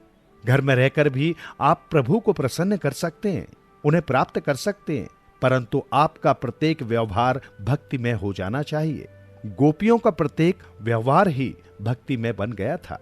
घर में रहकर भी श्री भगवान का दर्शन हो सकता है। गोपियों को घर में भी परमात्मा का दर्शन हुआ। गोपियां यही मानती थीं कि जहां हम जाती हैं हमारा श्री कृष्ण हमारे साथ है। ब्रज में ऐसी गोपियों के दर्शन करके उद्धव जी का ज्ञान गर्व उतर गया था। गोपियों के सत्संग के बाद उद्धव जी कहने लगे, नंद बाबा के ब्रज में रहने वाली इन गोपियों की चरण रज को मैं बारंबार प्रणाम करता हूँ और इसे मस्तक पर चढ़ाता हूँ। और इन गोपियों ने भगवान श्री कृष्ण की लीला कथाओं के संबंध में जो गुणगान किए हैं वे तो तीनों लोकों को पवित्र कर रहे हैं और सदा सर्वदा पवित्र रहते रहेंगे। गोपियां सब में श्री भगवान को निहारती हैं। वे कहती हैं, इस वृक्ष में, लता में, फूल में, फल में मुझे मेरे प्रभु दिखते हैं। मेरा कृष्ण तो मुझे छोड़कर जाता ही नहीं है। गोपियों को घर में ही श्री परमात्मा का साक्षात्कार हुआ। श्रीमद् भागवत में कहा गया है कि घर में रहो, अपने सभी व्यवहार करो, फिर भी परमात्मा को प्राप्त हो सकोगे। अतः घर में रहना पाप नहीं है, परंतु घर को मन में रखना पाप है। सबको साधु होने की जरूरत नहीं है। यदि आप सब सन्यास ले लेंगे तो साधु सन्यासियों का स्वागत कौन करेगा, उनका सम्मान कौन करेगा? गोपियों की प्रेम लक्षणा भक्ति ऐसी दिव्य है कि उनको घर में रहते हुए भी प्रभु की प्राप्ति हुई। वे श्री कृष्ण रूप बनी हैं। इसी प्रकार श्री कृष्ण में जिसका मन मिलेगा वो श्री कृष्ण रूप हो जाएगा। ऐसे अलौकिक भक्ति मार्ग का भगवान व्यास नारायण इस भागवत शास्त्र में वर्णन करेंगे और इसी भक्ति द्वारा परमात्मा का साक्षात्कार होगा। श्रीमद् भागवत आपके प्रत्येक व्यवहार को भी भक्ति में बना देगा। श्रीमद् भागवत व्यवहार और परमार्थ का समन्वय कर देगा। आपको घर में भी वही आनंद देगा जिसे योगी वन में बैठकर भोगते हैं। योगी समाधि में जैसा आनंद पाते हैं वैसा ही आनंद गृहस्थ को भी प्राप्त हो सके, इसलिए भागवत शास्त्र की रचना की गई। संसार के विषय सुखों के प्रति वैराग्य हो और प्रभु के प्रति प्रेम जागे, यही श्री भागवत जी की कथा लीलाओं का उद्देश्य है। भागवत अर्थात भगवान को मिलने मिलाने का साधन। संतों का आश्रय लेने वाला संत बनता है, जबकि भागवत का आश्रय लेने वाला भगवान हो जाता है। भक्ति केवल मंदिरों में नहीं होती, अपितु जहां भी आप बैठ जाएं वहीं हो सकती है। इस भक्ति के लिए कोई देश, स्थान या काल समय की जरूरत नहीं है। भक्ति तो 24 घंटे करनी है। भक्ति का काल समय और भोग का काल समय ऐसा जो भेद रखता है वो भक्ति नहीं कर सकता। भक्ति सतत करो, निरंतर करो, 24 घंटे ब्रह्म से संबंध बनाए रखो, हमेशा ध्यान रखो, सदा सावधान रहो कि माया के साथ संबंध न हो जाए। जब वासुदेव जी ने श्री कृष्ण को मस्तक पर पधराया तब उनका ब्रह्म से संबंध हुआ, जिससे उनके हाथ पैर की बेड़ियां टूट गईं। परंतु योग माया को लेकर जब वे वापस पहुंचे तो फिर बंधन में पड़ गए। वासुदेव जी का ब्रह्म से संबंध तो हुआ, परंतु वे इसको टिकाए न रख सके। वैष्णव भगवान के साथ खेलते हैं। जीव जो क्रिया करता है, जब वो सब ईश्वर के लिए करता है तो उसकी प्रत्येक क्रिया भक्ति बन जाती है। भक्ति का विशेष संबंध मन के साथ है और जिसके मन में भक्ति नहीं होती है उसे तन से सेवा करने की जरूरत है। मानसिक सेवा श्रेष्ठ है। साधु संत तो मानसिक सेवा में तन्मय रहते हैं। यदि सेवा से ऐसी तन्मयता हो जाए तो जीव कृतार्थ हो जाता है। भक्ति मार्ग की आचार्य गोपियां हैं। उनका आदर्श मन और आंखों के सामने रखो। ज्ञान मार्ग और योग मार्ग से जिस ईश्वर के आनंद का अनुभव होता है उसी आनंद का अनुभव इस भक्ति से सहज प्राप्त होता है। ज्ञानी योगियों को जो ब्रह्म आनंद प्राप्त होता है वही साधारण जीव आत्मा को भी प्राप्त हो, इस उद्देश्य से ही श्री भागवत की रचना की गई। सर्वप्रथम भगवान का स्वरूप बताया गया है कि भगवान कैसे हैं।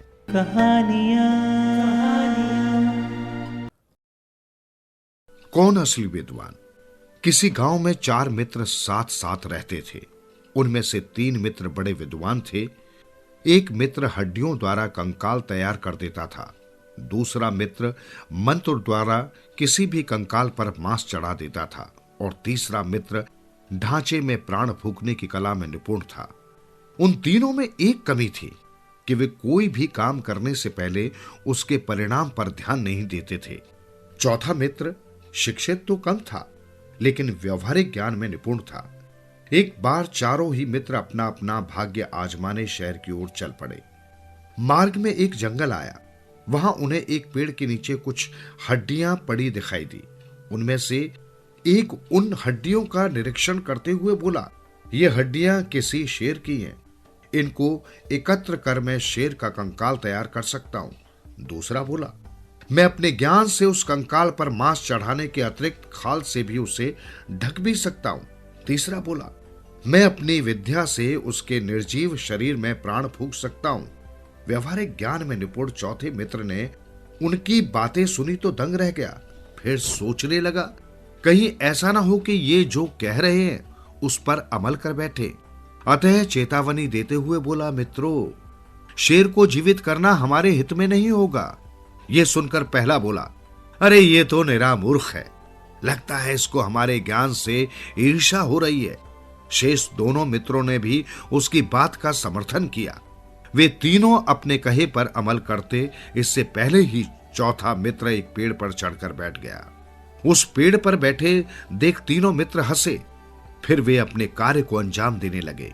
पहले ने हड्डियां एकत्रित कर उसका कंकाल बनाया, दूसरे ने कंकाल को मांस व खाल से परिपूर्ण कर दिया, तीसरे ने उस निर्जीव शेर में प्राण फूंक दिए।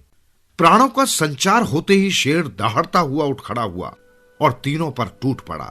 तीनों विद्वान मित्र वहीं ढेर हो गए, लेकिन व्यवहारिक ज्ञान एवं सूझबूझ के कारण कम पढ़ा लिखा चौथा मित्र जीवित बच गया। इस कहानी का सार यही है, मात्र पढ़ लिख लेने से कोई विद्वान नहीं बन जाता। सांसारिक ज्ञान और व्यवहार कुशल होना भी जरूरी है। बेशक तीनों मित्र अपने अपने फन में माहिर थे, लेकिन कुछ करने से पहले आगा पीछा सोचने की क्षमता उनमें नहीं थी। कम शिक्षित चौथे मित्र ने उन्हें सचेत भी किया था, परंतु उन्होंने उसकी बात पर कान नहीं धरे और अपने प्राणों से हाथ धो बैठे। अतः बिना सोचे समझे कोई काम नहीं करना चाहिए। मधु विद्या का रहस्य। एक समय इंद्र पृथ्वीलोक पर विचरण के लिए निकले हुए थे। उन्होंने हरे भरे वृक्षों से घिरा हुआ ऋषि दध्यंच का आश्रम देखा। आश्रम के समीप जलाशय था। फूलों से सजे पेड़ों की लताओं से धूप छन छन कर आ रही थी। यज्ञवेदी के समीप समिधा, धृत और कुशासन था। हल्की धुएं की रेखा ये बता रही थी कि अभी अभी यज्ञ समाप्त हुआ है। हवन सामग्री की उठती हुई सुगंध से समस्त आश्रम का वातावरण पवित्र हो रहा था। ऐसे सुरक्षित रम्य आश्रम को देखकर इंद्र की इच्छा हुई कि थोड़ी देर के लिए आश्रम में चलकर ऋषि के दर्शन करें। रथ रुका। सारथी को रुके रहने का आदेश देकर मंथर गति से चलते हुए इंद्र ने पुष्पित पल्लवित आश्रम को एक बार पुनः आंखें घुमाकर देखा। यज्ञशाला से उठती हविष की सुगंधित धूम्र राशि वायुमंडल को शुद्ध कर रही थी। तपोनिष्ठ ऋषि दध्यंच के हृदय की पवित्रता विकसित होकर आश्रम के कण कण में मुखारित थी। ऋषि दध्यंच ने इंद्र को देखा। कुशासन छोड़कर वे स्वागत के लिए आगे बढ़े। पुरंदर नामी ऋषि ने इंद्र को प्रणाम किया और सादर निवेदन किया, आश्रम में आपका स्वागत है। कृपया आसन तथा मधु पर ग्रहण कीजिए। आप सकुशल हैं? इंद्र ने स्मित भाव से प्रसन्नता प्रकट करते हुए ऋषि से पूछा। आपकी महती कृपा भगवान, ऋषि ने विनीत भाव से कहा। इंद्र ने आश्रम का विधिवत आतिथ्य स्वीकार किया। उन्होंने एक बार पुनः चारों ओर आंखें घुमाते हुए आश्रम के वैभव को देखा और विनीत स्वर में बोले, महात्मन, आपको किसी भी वस्तु की आकांक्षा नहीं है, मैं जानता हूँ। तथापि चाहता हूँ कि आप मुझसे वांछित फल प्राप्त करें। ऋषि में कुछ भी प्राप्त करने की उत्कंठा नहीं थी। इंद्र के कथन की उन पर कोई क्रिया प्रतिक्रिया नहीं हुई। वे निर्लिप्त नतमस्तक खड़े रहे। इंद्र ने कहा, ऋषिवर, आप त्याग मूर्ति हैं। यदि तप साधना एवं सत्य विकास में मेरी सहायता की आवश्यकता हो तो मैं उसे पूरा करने में प्रसन्नता का अनुभव करूंगा। सुरेश्वर, मैं कृतार्थ हुआ। क्या मैं अपनी वांछित इच्छा प्रकट कर सकता हूँ? ऋषि ने गंभीरता पूर्वक कहा। अवश्य। इंद्र हर्षित होकर बोले। ऋषि बोले, मुझे किसी भौतिक सुख की कामना नहीं है। मैं सांसारिक भोगों से विरक्त हूँ। ऋषिवर, बिना आपके कहे मैं जानता हूँ। इंद्र ने विनयशीलता प्रकट की। ऋषि दध्यंच ने इंद्र के विनीत भाव को करबद्ध प्रणाम किया। इंद्र बोले, महात्मन, मैं आपकी इच्छा पूर्ण करूंगा। वर मांगिए। मध्वा, मुझे मधु विद्या प्रदान करें। ऋषि ने कहा। मधु? इंद्र आश्चर्यचकित हो गए। हाँ सुरेश्वर, दध्यंच ने निश्चयात्मक स्वर में उत्तर दिया। इंद्र के तेजस्वी मुखमंडल की आभा ने अपनी दृष्टि उतारते हुए गंभीर मुद्रा में कहा, तपस्वी, ये दुर्लभ है। आपकी कृपा से सब कुछ सुलभ है। ऋषि ने स्थिर स्वर में कहा। इंद्र असमंजस में पड़ गए। वे मधु रहस्य का उद्घाटन करना नहीं चाहते थे। कुछ देर ठहरकर बोले, मैं मधु रहस्य बतला सकता हूँ, किंतु एक शर्त होगी। मुझे स्वीकार है, ऋषि ने दृढ़ता पूर्वक कहा। ये सुनकर इंद्र किंकर्तव्य विमूढ़ ऋषि की ओर देखने लगे। क्या मैं शर्त जानने का अधिकारी हो सकता हूँ? ऋषि ने इंद्र के मुखमंडल पर दृष्टि स्थिर करते हुए कहा। इंद्र आसन से उठे। उन्होंने अपने हाथ के वज्र को वायुमंडल में घुमाते हुए कहा, आप इस रहस्य का उद्घाटन करेंगे तो आपका मस्तक छिन्न हो जाएगा। ये सुनकर ऋषि की मुख मुद्रा गंभीर हो गई। उन्होंने दृढ़ता पूर्वक कहा, भगवान, मुझे आपकी शर्त स्वीकार है। मैं उसका उल्लंघन नहीं करूंगा। इंद्र ने ऋषि दध्यंच को मधु विद्या का उपदेश दिया। ऋषि उसे सहर्ष ग्रहण कर कृतार्थ हुए। फिर ऋषि से आज्ञा पाकर इंद्र अपने रथ पर आरूढ़ हो गए। तीनों लोकों में मधु विद्या का रहस्य कोई नहीं जानता था। देव, दानव तथा प्राणी सब इस रहस्य को जानने के इच्छुक थे। एकमात्र इंद्र ही इस विद्या के ज्ञाता थे, परंतु वे इस विद्या को उद्घाटित करना नहीं चाहते थे। दध्यंच ऋषि को इंद्र ने मधु रहस्य बता दिया है। इस बात का पता अश्विनी कुमारों को हो गया। इंद्र और अश्विनी कुमारों में वैमनस्य था। इंद्र के कारण अश्विनी कुमार यज्ञ भागों से बहिष्कृत कर दिए गए थे। वे सोचते थे कि यदि मधु विद्या का रहस्य उन्हें उद्घाटित हो जाए तो वे यज्ञों में भाग लेने का अधिकार प्राप्त कर सकेंगे। वे महर्षि दध्यंच के आश्रम की ओर चल पड़े। महर्षि तपस्यारत थे। अश्विनी कुमारों को आश्रम में आया देख उन्होंने उनका स्वागत किया। अश्विनी कुमारों, क्या मैं आपके शुभ आगमन का प्रयोजन जान सकता हूँ? ऋषि ने सादर प्रश्न किया। अश्विनी कुमार बोले, महात्मन, एक विशेष प्रयोजन से हम आपके आश्रम में आए हैं। आपके द्वारा ही हमारे प्रयोजन की सिद्धि संभव है। यही हमारी एकमात्र कामना है। अश्विनी कुमारों, अतिथि की कामना पूर्ण करना अतिथि का परम धर्म है। ऋषि ने शांत स्वर में कहा, निश्चय महात्मन, यही प्राचीन परंपरा है। अश्विनी कुमार प्रसन्नता पूर्वक बोले। कुछ पल तक सन्नाटा रहा। ऋषि ध्यान मग्न हो गए। आपके पास एक गुण है, हम उसके आकांक्षी हैं। ऋषि का ध्यान भंग करते हुए अश्विनी कुमारों ने कहा, देवगण, यदि मेरे पास कुछ है तो मैं उसे देकर कृतार्थ होऊंगा। ऋषि बोले। अपने वाक चातुर्य को काम में लाते हुए अश्विनी कुमार बोले, महात्मन, हम आपसे गुणदान चाहते हैं। सामर्थ्य रहते कौन दाता दान नहीं करेगा? ऋषि ने मुस्कुराते हुए कहा, आपके पास है? ऋषि कुमारों ने दोहराया। तो अवश्य दूंगा। ऋषि ने सरल भाव से वचन दे दिया। अश्विनी कुमार बोले, महात्मन, मधु रहस्य का उद्घाटन। ऋषि सहसा हतप्रभ हो गए। उन्हें ये कल्पना भी नहीं थी कि अश्विनी कुमार इस रहस्य को जानते थे। ऋषि उदासीन होते हुए बोले, मधु विद्या का रहस्य ऋषिवर इंद्र ने आपको दिया है। देवगण बोले, किंतु आपको कैसे ज्ञात हुआ? ऋषि ने आश्चर्य भाव के साथ पूछा। महात्मन, आपके पास है, आपको हमारी याचना स्वीकार करनी होगी, क्योंकि आपने वचन दिया है। अश्विनी कुमारों ने याचक भाव से निवेदन किया। ऋषि असमंजस में पड़ गए। उन्हें इंद्र को दिया वचन याद आया उल्लंघन का परिणाम। विषाद की रेखा मस्तिष्क पर छाने लगी। मुखमंडल की छवि पर काली छाया उभरी। ऋषि की इस मानसिकता को देखकर अश्विनी कुमारों ने कहा, महात्मन, हम जानते हैं इंद्र ने आपसे वचन लिया है। उसका उल्लंघन करने पर आपका मस्तक छिन्न हो जाएगा, किंतु आपकी अकाल मृत्यु नहीं होगी। हम कुशल शैल्य चिकित्सक हैं। ऋषि की विषादपूर्ण निगाहें अश्विनी कुमारों को देख रही थी। कुमार आगे बोले, हमने उपाय निकाल लिया है। आपका मस्तक काटकर हम अलग रख देंगे। उसके स्थान पर अश्व का मस्तक लगा देंगे। आप अश्व के मस्तक से हमें मधु विद्या का रहस्य उद्घाटन करें। इंद्र वज्र से आपका अश्व मस्तक काट देंगे। हम पुनः आपका मस्तक लगा देंगे। ये सुनकर ऋषि गंभीर हो गए। अश्विनी कुमार बोले, महात्मन, आपके वचन का उल्लंघन नहीं होगा, क्योंकि आपने जिस मस्तक से वचन दिया है वो मस्तक मधु रहस्य का उद्घाटन नहीं करेगा। मधु रहस्य का उद्घाटन अश्व मस्तक करेगा और वही दोषी होगा तथा उसे ही दंड भोगना होगा। आपका मानव मस्तक अछूता रहेगा। ऋषिवर, आपने हमारी याचना पूर्ति का वचन दिया है। आपका वचन भी पूरा होगा और आप वचन भंग के दोषी भी नहीं होंगे तथा याचक का कार्य भी संपन्न हो जाएगा। महर्षि ने वचन पालन की युक्ति को सफल होते हुए देखकर कहा, अश्विनी कुमारों, मुझे आपका प्रस्ताव स्वीकार है। अश्विनी कुमारों ने महर्षि दध्यंच का सिर छिन्न करके उस पर तुरंत अश्व का सिर काटकर जोड़ दिया। ऋषि प्रसन्न थे। उनकी चेतना मनुष्य जैसी थी। वे है ग्रीवा तुल्य लगने लगे। फिर उन्होंने कुशासन पर बैठकर अश्विनी कुमारों को मधु विद्या रहस्य का उद्घाटन किया। अश्विनी कुमारों ने शिष्यवत उसे ग्रहण किया। मधु रहस्य उद्घाटित होते ही इंद्र का क्रोध जाग उठा। उन्होंने ऋषि के वचन उल्लंघन पर वज्र प्रहार किया। महर्षि चित्कार कर उठे, अश्विनी कुमारों, मेरा मस्तक छिन्न किया जा रहा है। अश्विनी कुमारों ने सांत्वना देते हुए कहा, महात्मन, चिंता न कीजिए, हम तैयार हैं। वज्र प्रहार से ऋषि का मस्तक छिन्न हो गया।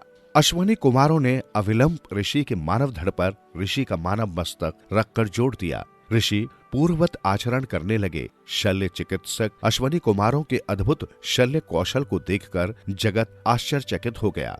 अश्विनी कुमारों ने ऋषि को नमस्कार करते हुए कहा, आपने और हमने वचनों का पालन किया है। आप गौरव के पात्र हैं। हम अनुग्रहित हुए। अश्वनी कुमारों ने ऋषि को श्रद्धा एवं भक्ति पूर्व प्रणाम किया। ऋषि उन्हें आश्रम की सीमा तक पहुंचाने आए और पुष्पांजलि के साथ विदा किया।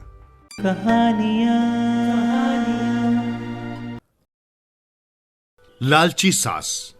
पहाड़ी की तलहटी में बना सुंदरपुर नामक एक गांव था। सुंदरपुर में वैसे तो सुख शांति का वास था, लेकिन वहां के सरपंच की पत्नी कुमति बड़ी ही दुष्ट स्वभाव की स्त्री थी। उसके कुटिल स्वभाव से सभी घरवाले परेशान थे। अपनी सीधी सादी बहू सुकन्या को तो वो कुछ ज्यादा ही परेशान करती थी। एक दिन सुबह सुकन्या घर में झाड़ू बहरी कर रही थी तो उसकी सास कुमति वहां आई और बोली, तेरे हाथों में जान नहीं है क्या? जरा जल्दी जल्दी हाथ चला, मैं मंदिर जा रही हूं। मेरे आने तक खाना तैयार रखना, आते ही खाऊंगी। और सुन, एक भी दाना अन्न का बर्बाद न होने पाए। सुकन्या क्या कहती बेचारी, चुपचाप स्वीकृति में गर्दन हिला दी। घर की सफाई करके सुकन्या तुरंत खाना बनाने में जुट गई। तभी बाहर से दरवाजा खटखटाने की आवाज आई। सुकन्या ने सोचा अभी भोजन तैयार ही हुआ है, लगता है सासू जी जल्दी लौट आई हैं। उसने उठकर दरवाजा खोला तो देखा एक सन्यासी खड़ा था। वो बोला, बेटे तेरा सुहाग अमर रहे, बाबा को कुछ भोजन करा दे। सुकन्या बहुत ही सुशील तथा संस्कारी स्त्री थी। उसने सोचा साधु महाराज को भोजन करा तो दूं, पर कहीं उसकी सास कुमति आ गई तो खैर नहीं। अतः कुछ देर सोच विचार करने के बाद उसके मन में पुकार उठी, सास से कैसा डरना, मैं अपने हिस्से का भोजन दे रही हूं। ये सोच वो साधु को भीतर ले गई और आतिथ्य धर्म का पालन करते हुए उसे भोजन कराने लगी। अभी साधु भोजन कर ही रहा था कि सुकन्या की सास आ गई। साधु को घर के भीतर बैठे भोजन करता देख उसका पारा 7वें आसमान पर चढ़ा। बोली, ये कोई भंडारा या लंगर नहीं चल रहा, उठ भिखमंगे बाहर निकल। सुकन्या ने सास को रोकने की चेष्टा की, लेकिन उस दुष्ट स्त्री ने सन्यासी को धक्के मारकर घर से निकाल दिया। अब उसका क्रोध सुकन्या पर टूटा। तुझसे कहा था अन्न का एक दाना भी बर्बाद न करना, और तू? सुकन्या डरते डरते बोली, मैंने तो उसे अपने हिस्से का भोजन दिया था। अतिथि तो देव स्वरूप होता है, अतिथि धर्म का पालन तो हर गृहस्थ को करना चाहिए। काफी देर तक सास बहू की तकरार चलती रही। अंत में उस कुटिल सास ने सुकन्या को भी धक्के मारकर घर से निकाल दिया। अब सुकन्या के पास एक ही रास्ता शेष बचा था कि वो अपने पिता के घर लौट जाए। उसका मायका वहां से काफी दूर था और बीच में घना जंगल भी पड़ता था। सुकन्या भूख प्यास से निढाल चली जा रही थी कि अचानक जोरों से बादल गरजे और मूसलाधार वर्षा शुरू हो गई। वर्षा से बचने के लिए सुकन्या ये सोचकर एक पेड़ के कोटर में घुस गई कि वर्षा रुकने पर बाहर निकल आऊंगी। वास्तव में वो पेड़ 2 राक्षसियों का निवास स्थान था। वे भी वर्षा से परेशान होकर पेड़ की ओर ही आ रही थी। एक बोली, अब तो चला भी नहीं जाता, वरना मन तो कर रहा था कि सोना टापू चली जाऊं। दूसरी राक्षसी बोली, इसमें क्या बड़ी बात है, ये पेड़ हमें अभी उड़ाकर वहां पहुंचा देगा। कहकर दोनों पेड़ की शाख पर बैठ गई।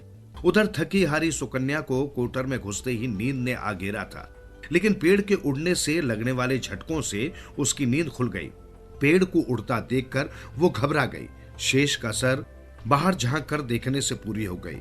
जब उसने पेड़ की शाख पर 2 राक्षसियों को बैठे देखा, अंततः उसने परिस्थितियों से समझौता करते हुए सोचा, जो होगा अच्छा ही होगा। कुछ ही देर की उड़ान के बाद वो पेड़ सोना टापू पहुंचकर उतर गया। दोनों राक्षसियों को भूख लग आई थी, सो वे दोनों शिकार की तलाश में निकल गई। उनके जाने के बाद डरी सहमी सुकन्या ने कोटर से बाहर निकलकर टापू पर फैली रेत देखी तो चौंक कर बड़बड़ा उठी। ये रेत तो चमचमा रही है। जब उसने रेत हाथ में उठाई तो जोर से चिल्लाई, अरे ये तो सोने की रेत है। अपनी धोती के आंचल में वो जितनी रेत बांध सकती थी बांध ली और पुनः कोटर में घुस गई। तभी दोनों राक्षसियां पेड़ की ओर वापस आईं। एक बोली, भरपेट खाकर तृप्ति हो गई, अब वहां लौट चलते हैं जहां से आए थे। थोड़ी देर में वो पेड़ फिर वहीं पहुंच गया। पांव फटने पर सुकन्या उन राक्षसियों के भय से कोटर में ही छिपी रही। जब किसी कार्यवश वे वहां से गई तो वो बाहर निकल आई और घर की ओर चल दी। वो सोच रही थी इतना सोना देखकर सासू जी खुशी से पागल हो जाएंगी और उसके सभी गिले शिकवे दूर हो जाएंगे। घर के द्वार पर पहुंचते ही सुकन्या बोली, देखो सासू जी मैं क्या लाई हूं, और घर के भीतर प्रवेश कर सोना मिलने की पूरी घटना सास को बता दी। कुमति कुटिल तो थी ही, साथ ही लालची भी थी। बहुत कम सोना लाई है तू, अरे मूर्ख, अब मैं जाऊंगी, फिर देखना कितना सोना बटोर कर लाती हूं। कुमति फौरन उस पेड़ के कोठर में जा छिपी। रात होने पर राक्षसियां पेड़ पर आईं और पेड़ उन्हें लेकर उड़ चला। कुमति उत्सुकतावश जागी रही थी, तभी उसके कानों में एक राक्षसी का स्वर टकराया। आज मछली खाने को मन कर रहा है। दूसरे ने उत्तर दिया, चलो मत्स्य द्वीप पर चलते हैं, वहां बहुत मछलियां मिल जाएंगी। उनकी बातों को सुनकर कोठर में बैठी लालची कुमति संयम न रख सकी और बोल पड़ी, अरे तुम सोना टापू क्यों नहीं जा रही? उसकी आवाज सुनने की देर थी कि राक्षसियां समझ गईं जरूर कोई चोर पेड़ पर छिपा बैठा है और उन्होंने कुमति को कोटर से उठाकर बाहर फेंक दिया। धरती पर गिरते ही उसके प्राण पखेरु उड़ गए। इस कहानी का सार यही है, मनुष्य को लालच कभी नहीं करना चाहिए। जितना मिल जाए, जो मिल जाए उसी में संतोष करना चाहिए। अधिक पाने की लालसा में हाथ आया भी जाता रहता है। यह भी ध्यान रहे कि लालची व्यक्ति का हश्र एक दिन कुमति जैसा ही होता है। या भीख, मैं केवल तेरी मौज में ही जीता हूं, मेरे होठ केवल तेरा गुणगान करने के लिए ही हिलते हैं। हे प्रभु, जो कोई भी तुझे वास्तव में जान लेता है, तेरे सिवा सब कुछ त्याग देता है। पीरे हरात। दिल्ली से थोड़ी दूर पीरान कलियर गांव में भीख जी अच्छे कमाई वाले महात्मा हुए हैं। उनका एक तालिब एक दिन दिल्ली के बाजारों में मुर्शिद के इश्क में मस्त या भीख के नारे लगाता हुआ जा रहा था। पास से काजी निकला और बोला, अरे काफिर, क्या बकता है? तो खुदा कहे, रसूल कहे, ये भीख कौन है? फिर पूछा, तेरा नाम क्या है? जवाब दिया, भीख। फिर पूछा, तेरा रब कौन है? कहने लगा, भीख। तेरा रसूल कौन है? भीख। इतने में काजी के साथ और बहुत से लोग भी इकट्ठे हो गए, जिन्होंने उस तालिब के द्वारा बोले शब्दों का बहुत बुरा मनाया और उसकी भूल सुधारने के लिए उसे घसीटते हुए मस्जिद में ले गए। वहां उल्मा ने उसे काफिर ठहराते हुए उसको कत्ल करने का फतवा दे दिया। उस जमाने में ये नियम था कि कत्ल के फतवे के ऊपर जब तक बादशाह दस्तखत न करे तब तक मुफ्ती कत्ल नहीं करवा सकते थे। फतवा देकर बादशाह के आगे पेश किया। अकबर बादशाह का राज्य था। अकबर ने देखा कि ये तो कोई मस्त है, इसका कत्ल मुनासिब नहीं। पूछा, तेरा खुदा कौन है? जवाब दिया, भीख। फिर पूछा, तेरा रसूल कौन है? भीख।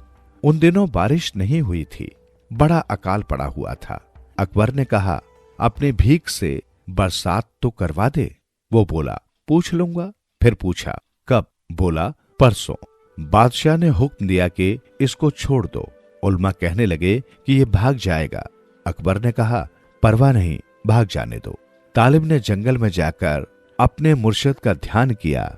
मालिक की मौज, बरसात हो गई। अगले दिन खुद बादशाह की कचहरी में हाजिर हो गया। बादशाह ने कहा कि बारिश हो गई। वो बोला, भीख ने करवा दी। बादशाह ने कहा, कुछ मांगो।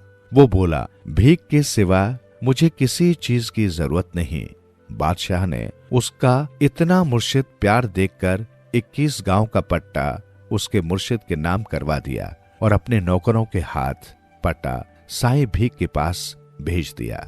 ये देखकर सब हैरान हो गए कि उस तालिब ने पट्टा वापस बादशाह को लौटा दिया और कहा, हुजूर, मेरे मुर्शिद की नजरों में इन गांवों की कोई अहमियत नहीं, क्योंकि ये सब दुनियावी चीजें हैं। मैं बड़े अदब से इन्हें आपको वापस करता हूँ।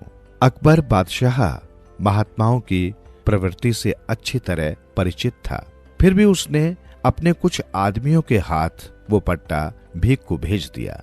फिर जब तालिब अपने मुर्शिद के पास पहुंचा तो मुर्शिद ने पूछा, देख, तूने क्या मांगा? बारिश। उस वक्त तू अगर कहता कि मुझे वली बना दे, कुतुब बना दे, औलिया बना दे या कुछ और कहता तो मैं तुझे वो ही बना देता। जिस वक्त तूने मेरा ध्यान किया, मेरा ध्यान अपने मुर्शिद में था और मुर्शिद का ध्यान दरगाह में। तालिब ने कहा, हजरत, मुझे किसी चीज की जरूरत नहीं, मुझे तो सिर्फ आपकी जरूरत है। जब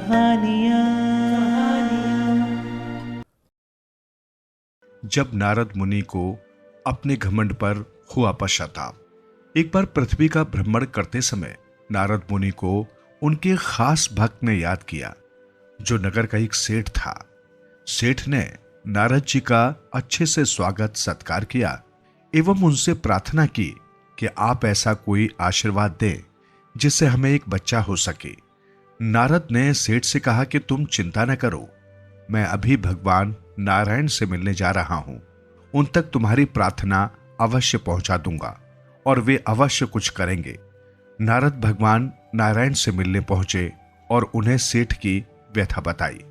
भगवान बोले कि उसके भाग्य में संतान सुख नहीं होने के कारण कुछ नहीं हो सकता। उसके कुछ समय बाद नारद ने एक दिए में ऊपर तक तेल भरकर उसे अपनी हथेली पर रखकर पूरे विश्व की यात्रा की। अपनी यात्रा उन्होंने विष्णु धाम आकर ही पूरी की। विश्व की यात्रा करके नारद को बहुत ही घमंड हो गया कि उनसे ज्यादा ध्यानी और विष्णु भक्त कोई और नहीं। अपने इसी घमंड के कारण नारद दोबारा पृथ्वी लोक पर आए और उसी सेठ के घर पहुंचे। वहां नारद ने देखा कि सेठ के घर में 4 छोटे छोटे बच्चे घूम रहे हैं। नारद ने जानने के लिए सेठ से पूछा कि ये संतान किसकी है, तो सेठ बोले आपकी है। नारद इस बात से खुश नहीं हुए और स्पष्ट बताने के लिए कहा। सेठ बोला, एक दिन एक साधु घर के सामने से निकल रहे थे, कह रहे थे कि 1 रोटी दो तो 1 बेटा और 4 रोटी दो तो 4 बेटे। मैंने उन्हें 4 रोटी खिलाई। कुछ समय बाद मेरे 4 पुत्र हुए।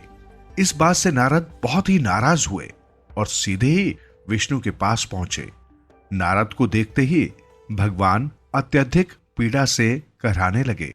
उन्होंने नारद से बोला, मेरे पेट में भयंकर रोग हो गया है और जो व्यक्ति अपने हृदय से लहू निकालकर मुझे देगा उसी से मुझे आराम मिलेगा। नारद ने पूरी दुनिया को विष्णु की व्यथा सुनाई, पर कोई भी व्यक्ति तैयार नहीं हुआ। जब नारद ने ये बात एक साधु को बताई तो वो बहुत खुश हुआ। उसने छुरा निकाला और अपने सीने में घोंपने लगा और बोला, मेरे प्रभु की पीड़ा यदि मेरे लहू से ठीक होती है तो मैं अभी तुम्हें लहू निकाल कर देता हूं। जैसे ही साधु ने लहू निकालने के लिए चाकू अपने सीने में घोंपना चाहा, तभी भगवान विष्णु प्रकट हो गए और बोले, जो व्यक्ति मेरे लिए अपनी जान दे सकता है वो व्यक्ति किसी को 4 पुत्र भी दे सकता है। साथ ही नारद जी से यह भी कहा कि तुम तो सर्वगुण संपन्न ऋषि हो, तुम चाहते तो उस सेठ को तुम भी पुत्र दे सकते थे। नारद को अपने घमंड पर बहुत पश्चाताप हुआ। कभी भी घमंड नहीं करना चाहिए। इस कहानी से हमें यही शिक्षा मिलती है। शेर और बंदर की दुश्मनी क्यों? एक घने जंगल में एक शेर तंग पगडंडी पर चला जा रहा था कि उसे सामने से हाथी आता दिखाई दिया। शेर ने गुर्राते हुए कहा, अबे हाथी के बच्चे, तुझे दिखाई नहीं देता कि जंगल का राजा सामने से आ रहा है, रास्ता छोड़। हाथी ने जवाब दिया, मैं केवल बब्बर शेर को जंगल का राजा मानता हूँ, तुम्हें तो मैं अपने पांव तले रौंद सकता हूँ। शेर ने कहा, ठीक है, हम दोनों अपने बल का प्रदर्शन करते हैं, जो जीत जाएगा वो दूसरे को खा लेगा। हाथी मान गया। शेर ने जोर से चिंगाड़ लगाई और उसकी चिंगाड़ सुनकर पास खड़े 3-4 सियार मूर्छित होकर गिर पड़े। अब हाथी ने भी चिंगाड़ लगाई पर कोई नहीं डरा। तो इस पर शेर बोला, बल प्रदर्शन में तुम हार गए। हाथी ने भी अपनी हार स्वीकार कर ली और कहा, ठीक है, मैं हार गया हूँ, 2-4 दिन का समय दो तो मैं जाकर अपने परिवार वालों से मिल आऊं। शेर जो अपनी विजय पर गर्व अनुभव कर रहा था बोला, ठीक है, मैं तुम्हें परिवार से मिलने का समय देता हूँ, लेकिन आज से ठीक 7वें दिन इसी जगह पर मिलना। हाथी ने अपने परिवार के साथ 5 दिन गुजारे और उन्हें अपनी देखभाल करने की शिक्षा देकर जंगल में उस स्थान पर लौटने की तैयारी करने लगा जहां उसके शेर का भोजन बनने का वायदा किया था। 6ठे दिन बड़ा उदास सा वो जंगल में घूम रहा था। एक खरगोश ने उसे देखा और उसकी उदासी का कारण पूछा। हाथी ने उसे पूरी कथा सुनाई और अंत में कहा, कल शेर मेरा भोजन कर लेगा। खरगोश जो ध्यान पूर्वक उसकी बातें सुन रहा था बोला, नहीं, तुम्हें मरने की जरूरत नहीं है। कल भोर होते ही तुम मुझे यहीं मिलना, मैं तुम्हारी जान बचा दूंगा। खरगोश दूसरे दिन सूर्य उदय से पहले उठ गया और सब जानवरों को बुलाकर इकट्ठा किया। बंदर से क्योंकि खरगोश की आरंभ से ही शत्रुता है, इसलिए उसने बंदर को नहीं बुलाया। उसने सब जानवरों को संबोधित करते हुए कहा, तुम सबको जब भी कोई मुसीबत होती है तो तुम मेरी राय लेते हो। आज तुम सबको मेरा एक काम करना पड़ेगा। पूरे जंगल में दौड़कर ये समाचार फैला दो कि बहादुर खरगोश ने हाथी को हरा दिया है और अब हाथी पर चढ़कर शेर को ढूंढने निकला है। सब जानवर खरगोश की होशियारी से परिचित थे और जंगल में अलग अलग दिशाओं में चल पड़े। अब खरगोश हाथ में केले का गुच्छा लेकर हाथी की पीठ पर चढ़ बैठा और उसे धीरे धीरे उसी ओर चलने का आदेश दिया जहां हाथी को शेर से मिलना था। जब तक हाथी उस स्थान पर पहुंचा तब तक जंगल के चारों ओर जानवरों का शोर गूंज रहा था। सब कह रहे थे कि खरगोश हाथी पर चढ़कर शेर की तलाश में आ रहा है। शेर ने भी ये शोर सुना। उसे विश्वास नहीं हो रहा था कि खरगोश हाथी को या उसे कोई हानि पहुंचा सकता है, तो उसने जानवरों को रोककर उनसे कहा, हाथी मुझसे हार कर गया है और आज मेरा भोजन बनने के लिए यहाँ आ रहा है। जैसा कि तुम सब जानते हो, हाथी बहुत बड़ा है, तो मैं उसे अकेले तो खा नहीं पाऊंगा। अगर तुम लोग मेरे साथ चलो तो सबको खाने को मिल जाएगा। सब जानवर जैसा कि खरगोश ने कहा था एक स्वर में बोले, ना बाबा ना, खरगोश पहले तुम्हें खाकर फिर हमें भी खाने लगेगा। ये कहकर वो सब वहां से ऐसे दौड़े मानो डर के मारे उनके प्राण निकल रहे हों। बंदर जो अब तक पेड़ पर बैठा ये सब सुन रहा था, उतरकर शेर से बोला कि वो चलने को तैयार है। दोनों जाकर उस स्थान पर एक झाड़ी में छिपकर बैठ गए कि देखें हाथी कैसे आता है। अभी वे वहां बैठे ही थे कि एक बार फिर जानवरों के शोर से जंगल गूंज उठा। बंदर ने सोचा कि शेर धोखा दे सकता है और कहीं खरगोश सचमुच शक्तिशाली हुआ तो ये मुझे अकेला छोड़कर भाग जाएगा। तो उसने सुझाव दिया कि आपस में पूंछों को बांध दें और कहा, एकता में शक्ति होती है तो हमें अलग नहीं होना चाहिए।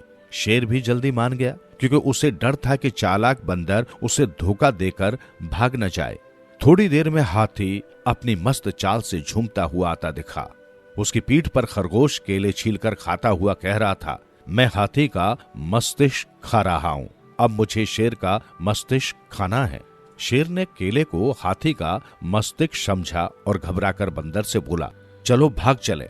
बंदर ने झिड़कते हुए कहा, अरे मूर्ख, ये मस्तिष्क नहीं, ये तो केले हैं जो मैं रोज खाता रहता हूँ। लेकिन शेर को पूरा विश्वास नहीं हुआ। उधर खरगोश ने बंदर की ओर घूरकर देखते हुए कहा, अरे बंदर, तुम बेकार ही निकले। तुमने तो कहा था कि एक मोटा तगड़ा शेर लेके आऊंगा, तुम ये क्या मरियल सा शेर ले आए। शेर ये सुनते ही दौड़ पड़ा और बंदर से कहा, तुम धोखेबाज निकले। मुझे अब समझ में आ रहा है कि तुम मेरे साथ आने को क्यों राजी हुए, क्यों तुमने दोनों पूंछें बांधी और क्यों मस्तिष्क को केला बताया। दोनों ही पूंछें आपस में बंधी होने के कारण जब दोनों अलग अलग दिशा में दौड़ने लगे तो दोनों की पूंछें लहूलुहान होकर अलग हो गईं।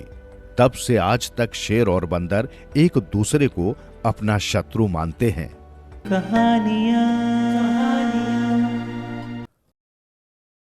प्रतिशोध की ज्वाला। रत्नापुरी के राजा चंद्रभान के बड़े पुत्र राजकुमार ने अपने मनोरंजन के लिए वानरों की टोली और छोटे राजकुमार ने भेड़ों का झुंड पाल रखा था। वानर तो राज उद्यान में पेड़ों के फल खाकर सुखी जीवन व्यतीत कर रहे थे, किंतु भेड़ें प्राय अवसर पाकर राजमहल के भोजनालय में घुस जाती और जो कुछ हाथ लगता खा जाती। भेड़ों से परेशान राजमहल के रसोइये जो भी बर्तन हाथ में आता उन पर फेंक कर उन्हें बाहर भगा देते। एक दिन वानरों के मुखिया ने सोचा कि रसोइयों और भेड़ों का ये झगड़ा उनके विनाश का कारण भी बन सकता है। यदि किसी दिन ये भेड़ें अन्न भंडार में घुस गईं और रसोइयों ने उन पर जलती लकड़ी फेंक दी तो आग लग जाएगी।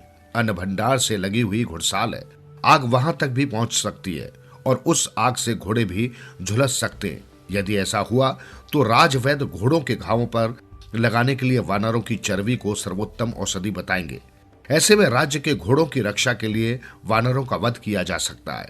ये सोचकर मुखिया ने वानरों की सभा बुलाकर उन्हें संभावित आपत्ति से अवगत कराया और राजमहल को छोड़ने का परामर्श दिया। इस पर वानरों ने कहा, वानर राज, आप सठिया गए हैं। बचपन में बच्चे और बुढ़ापे में बूढ़े ऐसे ही बेसिर पैर की बातें करते हैं। हम लोग समझदार हैं, तुम्हारी तरह बूढ़े और ना समझ नहीं, जो राजमहल के उत्तम भोजन और सुखमय निवास को छोड़कर वन में भटकने के लिए चले जाएं। सब वानरों ने एकजुट होकर कहा। बूढ़े वानर ने उन्हें समझाने का हर संभव प्रयास किया, लेकिन किसी ने उसकी बात न मानी। हार कर बूढ़ा वानर अकेला ही राजमहल छोड़कर वन में चला गया। शीघ्र ही वो दिन भी आ गया जिसकी कल्पना बूढ़े वानर ने की थी। भेड़ें अवसर पाकर अन्न भंडार में जा घुसी और रसोइयों द्वारा उन पर फेंकी जलती लकड़ियों से अन्न भंडार धुंधु कर जल उठा और वो आग घुड़साल तक भी जा पहुंची, जिससे काफी घोड़े झुलस गए। राजवैद्यों को बुलाया गया और उन्होंने वानरों की चर्बी के प्रयोग को ही उपयुक्त बताया। राजवैद्यों की सलाह पर राजा ने घोड़ों की रक्षा के लिए राजमहल के सभी वानरों का वध करवा डाला।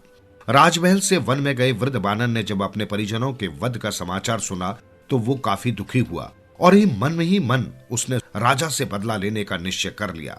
एक दिन वो सरोवर में पानी पीने गया तो देखा कुछ जीवों के सरोवर में जाने के पदचिन्ह तो नजर आ रहे हैं, लेकिन बाहर निकलने के पदचिन्ह दिखाई नहीं दे रहे।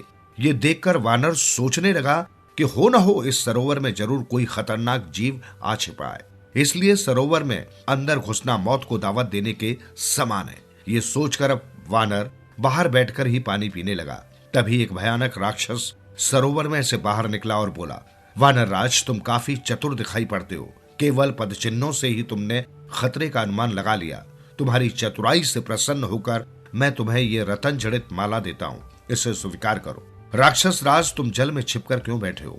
वृद्ध वानर ने राक्षस से पूछा, क्योंकि मैं जल में घुसने वाले लाखों प्राणियों को एक साथ खा सकता हूँ, लेकिन जल के बाहर खड़ी चींटी को भी नुकसान नहीं पहुंचा सकता, इसलिए मैं पानी में छुपकर शिकार करता हूँ, राक्षस ने कहा। जल राक्षस की बात सुन वानर को राजा से प्रतिशोध लेने की सूझी और वो रतन जड़ित माला लिए राजा के पास गया और बोला, महाराज, ऐसी असंख्य मालाएं वन के सरोवर में छिपी हुई हैं, लेकिन क्या वानर राज? राजा ने उसे खामोश होते देखकर पूछा। लेकिन ये माला केवल राजकुल के सदस्यों को ही मिल सकती है, वानर ने कहा। वानर की बात को सुनकर सर्वसंपन्न और धनवान राजा की बुद्धि भी भ्रमित हो गई और वो ज्यादा से ज्यादा मालाओं पर अधिकार करने की इच्छा से अपने परिवार के सभी छोटे बड़े स्त्री पुरुष और बच्चों को साथ लेकर वानर के पीछे पीछे चल दिया। वानर उस सरोवर के पास आकर रुक गया और राजा से बोला, राजन, यही है वो सरोवर जिसमें मालाएं छिपी हुई हैं। ये सुनते ही राजा ने अपने पूरे परिवार सहित उस सरोवर में प्रवेश किया। उनके जल में जाते ही जल राक्षस ने उन्हें अपना ग्रास बना लिया। इस कहानी का सार यही है, लालच व्यक्ति का विवेक छीन लेता है। ऐसा व्यक्ति आंखें होते हुए भी नेत्रहीनों के समान होता है। धन संपन्न वैभवशाली राजा भी लालच के वशीभूत होकर जल राक्षस का आहार बन गया। काल यवन। मुचुकुंद जो एक प्रसिद्ध राजा और महान योद्धा थे, एक कुलीन परिवार और इक्ष्वाकु वंश में थे। उनके भाई अम्बरीश और पिता माधाता भी अपने आप में प्रसिद्ध हैं। एक बार देवताओं और असुरों में भयंकर युद्ध हुआ।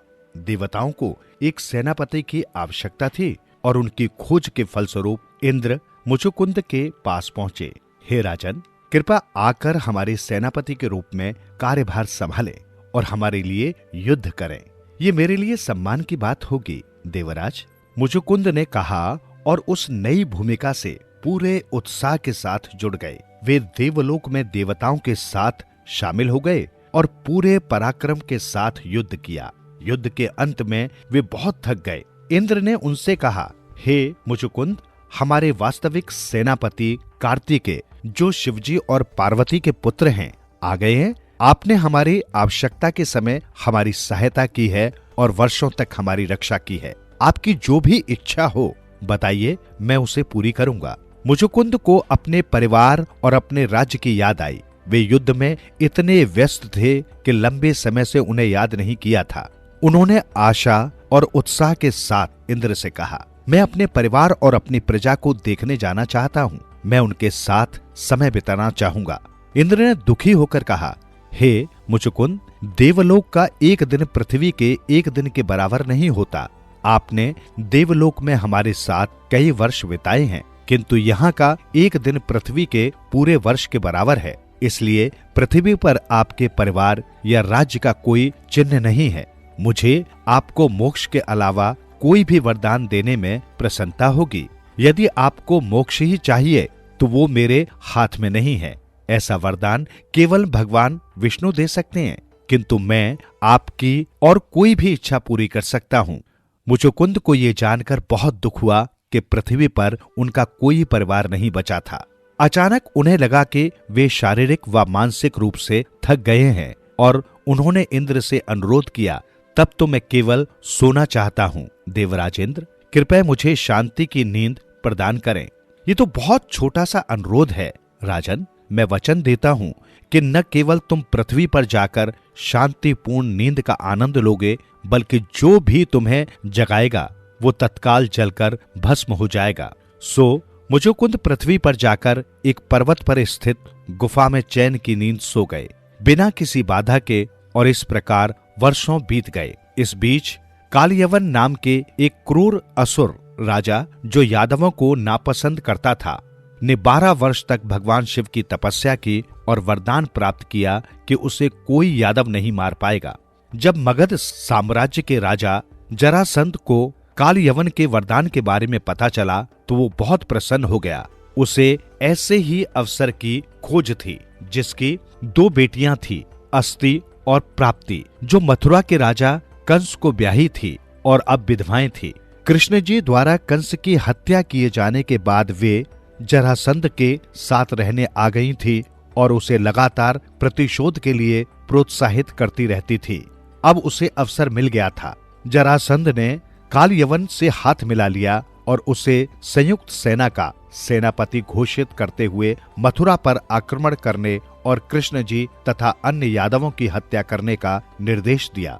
जब श्री कृष्ण जी को अपने गुप्तचरों से इस योजना का पता चला तो वे जानते थे कि अपनी वर्तमान सेना के साथ वे अपने लोगों की सुरक्षा नहीं कर पाएंगे। इसलिए उन्होंने अपनी प्रजा को राज्य से पश्चिम दिशा में जाने के लिए आश्वस्त कर दिया। उन्होंने देवताओं के शिल्पकार विश्वकर्मा को बुलाया और उन्हें अपनी प्रजा के लिए ऐसे नगर का निर्माण करने को कहा जो उन्हें चारों ओर से सुरक्षा प्रदान करे। इस प्रकार समुद्र के किनारे द्वारका शहर का निर्माण हुआ। जब समय आया तो मथुरा खाली कर दी गई और अकेले कृष्ण वहां रह गए। वे नहीं चाहते थे कि कालयवन को नए नगर के बारे में पता चले या वो उनकी प्रजा को क्षति पहुंचाए। इसलिए उन्होंने मथुरा में ही रहकर उसे भ्रमित कर दिया। जैसा कि उनका अनुमान था, कालयवन अपनी सेना के साथ मथुरा आ पहुंचा। जब उसने नगर को लोगों से रिक्त देखा तो वो क्रोधित हो गया। इस नगर को जलाकर राख कर दो, उसने अपनी सेना को आदेश दिया। उसके एक गुप्तचर ने सूचना दी, महाराज, हमने नगर में एक सावले युवक को घूमते देखा है। उसने राजाओं की तरह वस्त्र पहने हैं और वो अक्सर मुस्कुराता रहता है। कालयवन समझ गया कि ये कोई और नहीं बल्कि कृष्ण थे। वो कृष्ण हैं, मैं उन्हें नष्ट कर दूंगा। वो गरजा, मैं उसे ढूंढ लूंगा और अपने इन्हीं हाथों से उन्हें मार डालूंगा। क्रोध से भरा कालयवन तुरंत ही श्री कृष्ण जी को ढूंढने निकल पड़ा। जैसे ही कालयवन की दृष्टि कृष्ण जी पर पड़ी, कृष्ण ने दौड़ना शुरू कर दिया। कालयवन ने उनका पीछा किया, किंतु एक उत्कृष्ट योद्धा होने के बाद भी उसका विशाल शरीर कृष्ण की फुर्ती की बराबरी नहीं कर पा रहा था। जब उन्होंने अपनी गति धीमी कर दी और जब ऐसा लगने लगा कि कालयवन उन्हें पकड़ लेगा, उन्होंने अपनी गति बढ़ा दी और दूर भाग गए।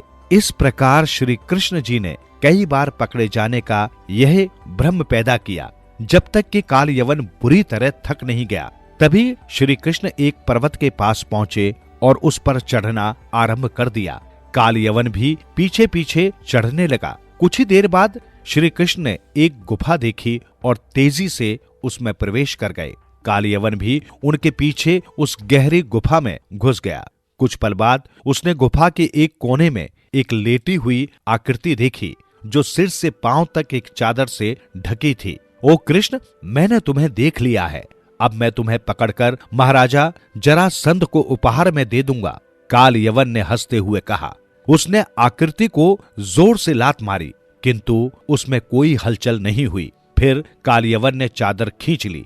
उसे ये देखकर आश्चर्य हुआ कि सामने लंबी सी दाढ़ी वाला एक दुबला पतला वृद्ध सोया था। वृद्ध धीरे से खड़ा हुआ और अनियंत्रित क्रोध के साथ कालियवन को घूरने लगा। उसकी नींद में किसने बाधा डाली थी? वृद्ध व्यक्ति की तीक्ष्ण दृष्टि ने कालियवन को भस्म कर दिया। वो वृद्ध और कोई नहीं बल्कि मुचुकुंद थे। मुचुकुंद मुड़े तो उन्होंने अपने पास श्री कृष्ण को देखा, जो अंधेरे में छुपे हुए थे। मुचुकुंद की दृष्टि ने कृष्ण को उन्हें विष्णु के रूप में दिखाया। मुचुकुंद ने कहा, हे प्रभु, मैं आपको देखकर सच में धन्य हुआ। मैं अकेले रहकर थक चुका हूँ। कृपया मुझे मोक्ष प्रदान करें, क्योंकि ऐसा करने की शक्ति केवल आपके पास है। श्री कृष्ण ने मुस्कुराकर उन्हें आशीर्वाद दिया। पृथ्वी पर अभी भी तुम्हारा कुछ समय शेष है। राजन, प्रार्थना करो और तुम्हें मोक्ष प्राप्त हो जाएगा। मुचुकुंद ने सिर हिलाया और हिमालय पर जाकर तपस्या करने का निर्णय ले लिया। वो स्थान जहाँ मुचुकुंद प्रभु श्री कृष्ण से मिले थे, गुजरात में गिरनार पर्वत पर स्थित है। द्वारिका एक तटीय शहर था जो अभी भी है, किंतु अब पानी में डूब चुका है। जीवन सुधरेगा, प्राणी होगा तेरा उद्धार। मन के द्वार खुलेंगे, होगा जन जन का कल्याण। भज रे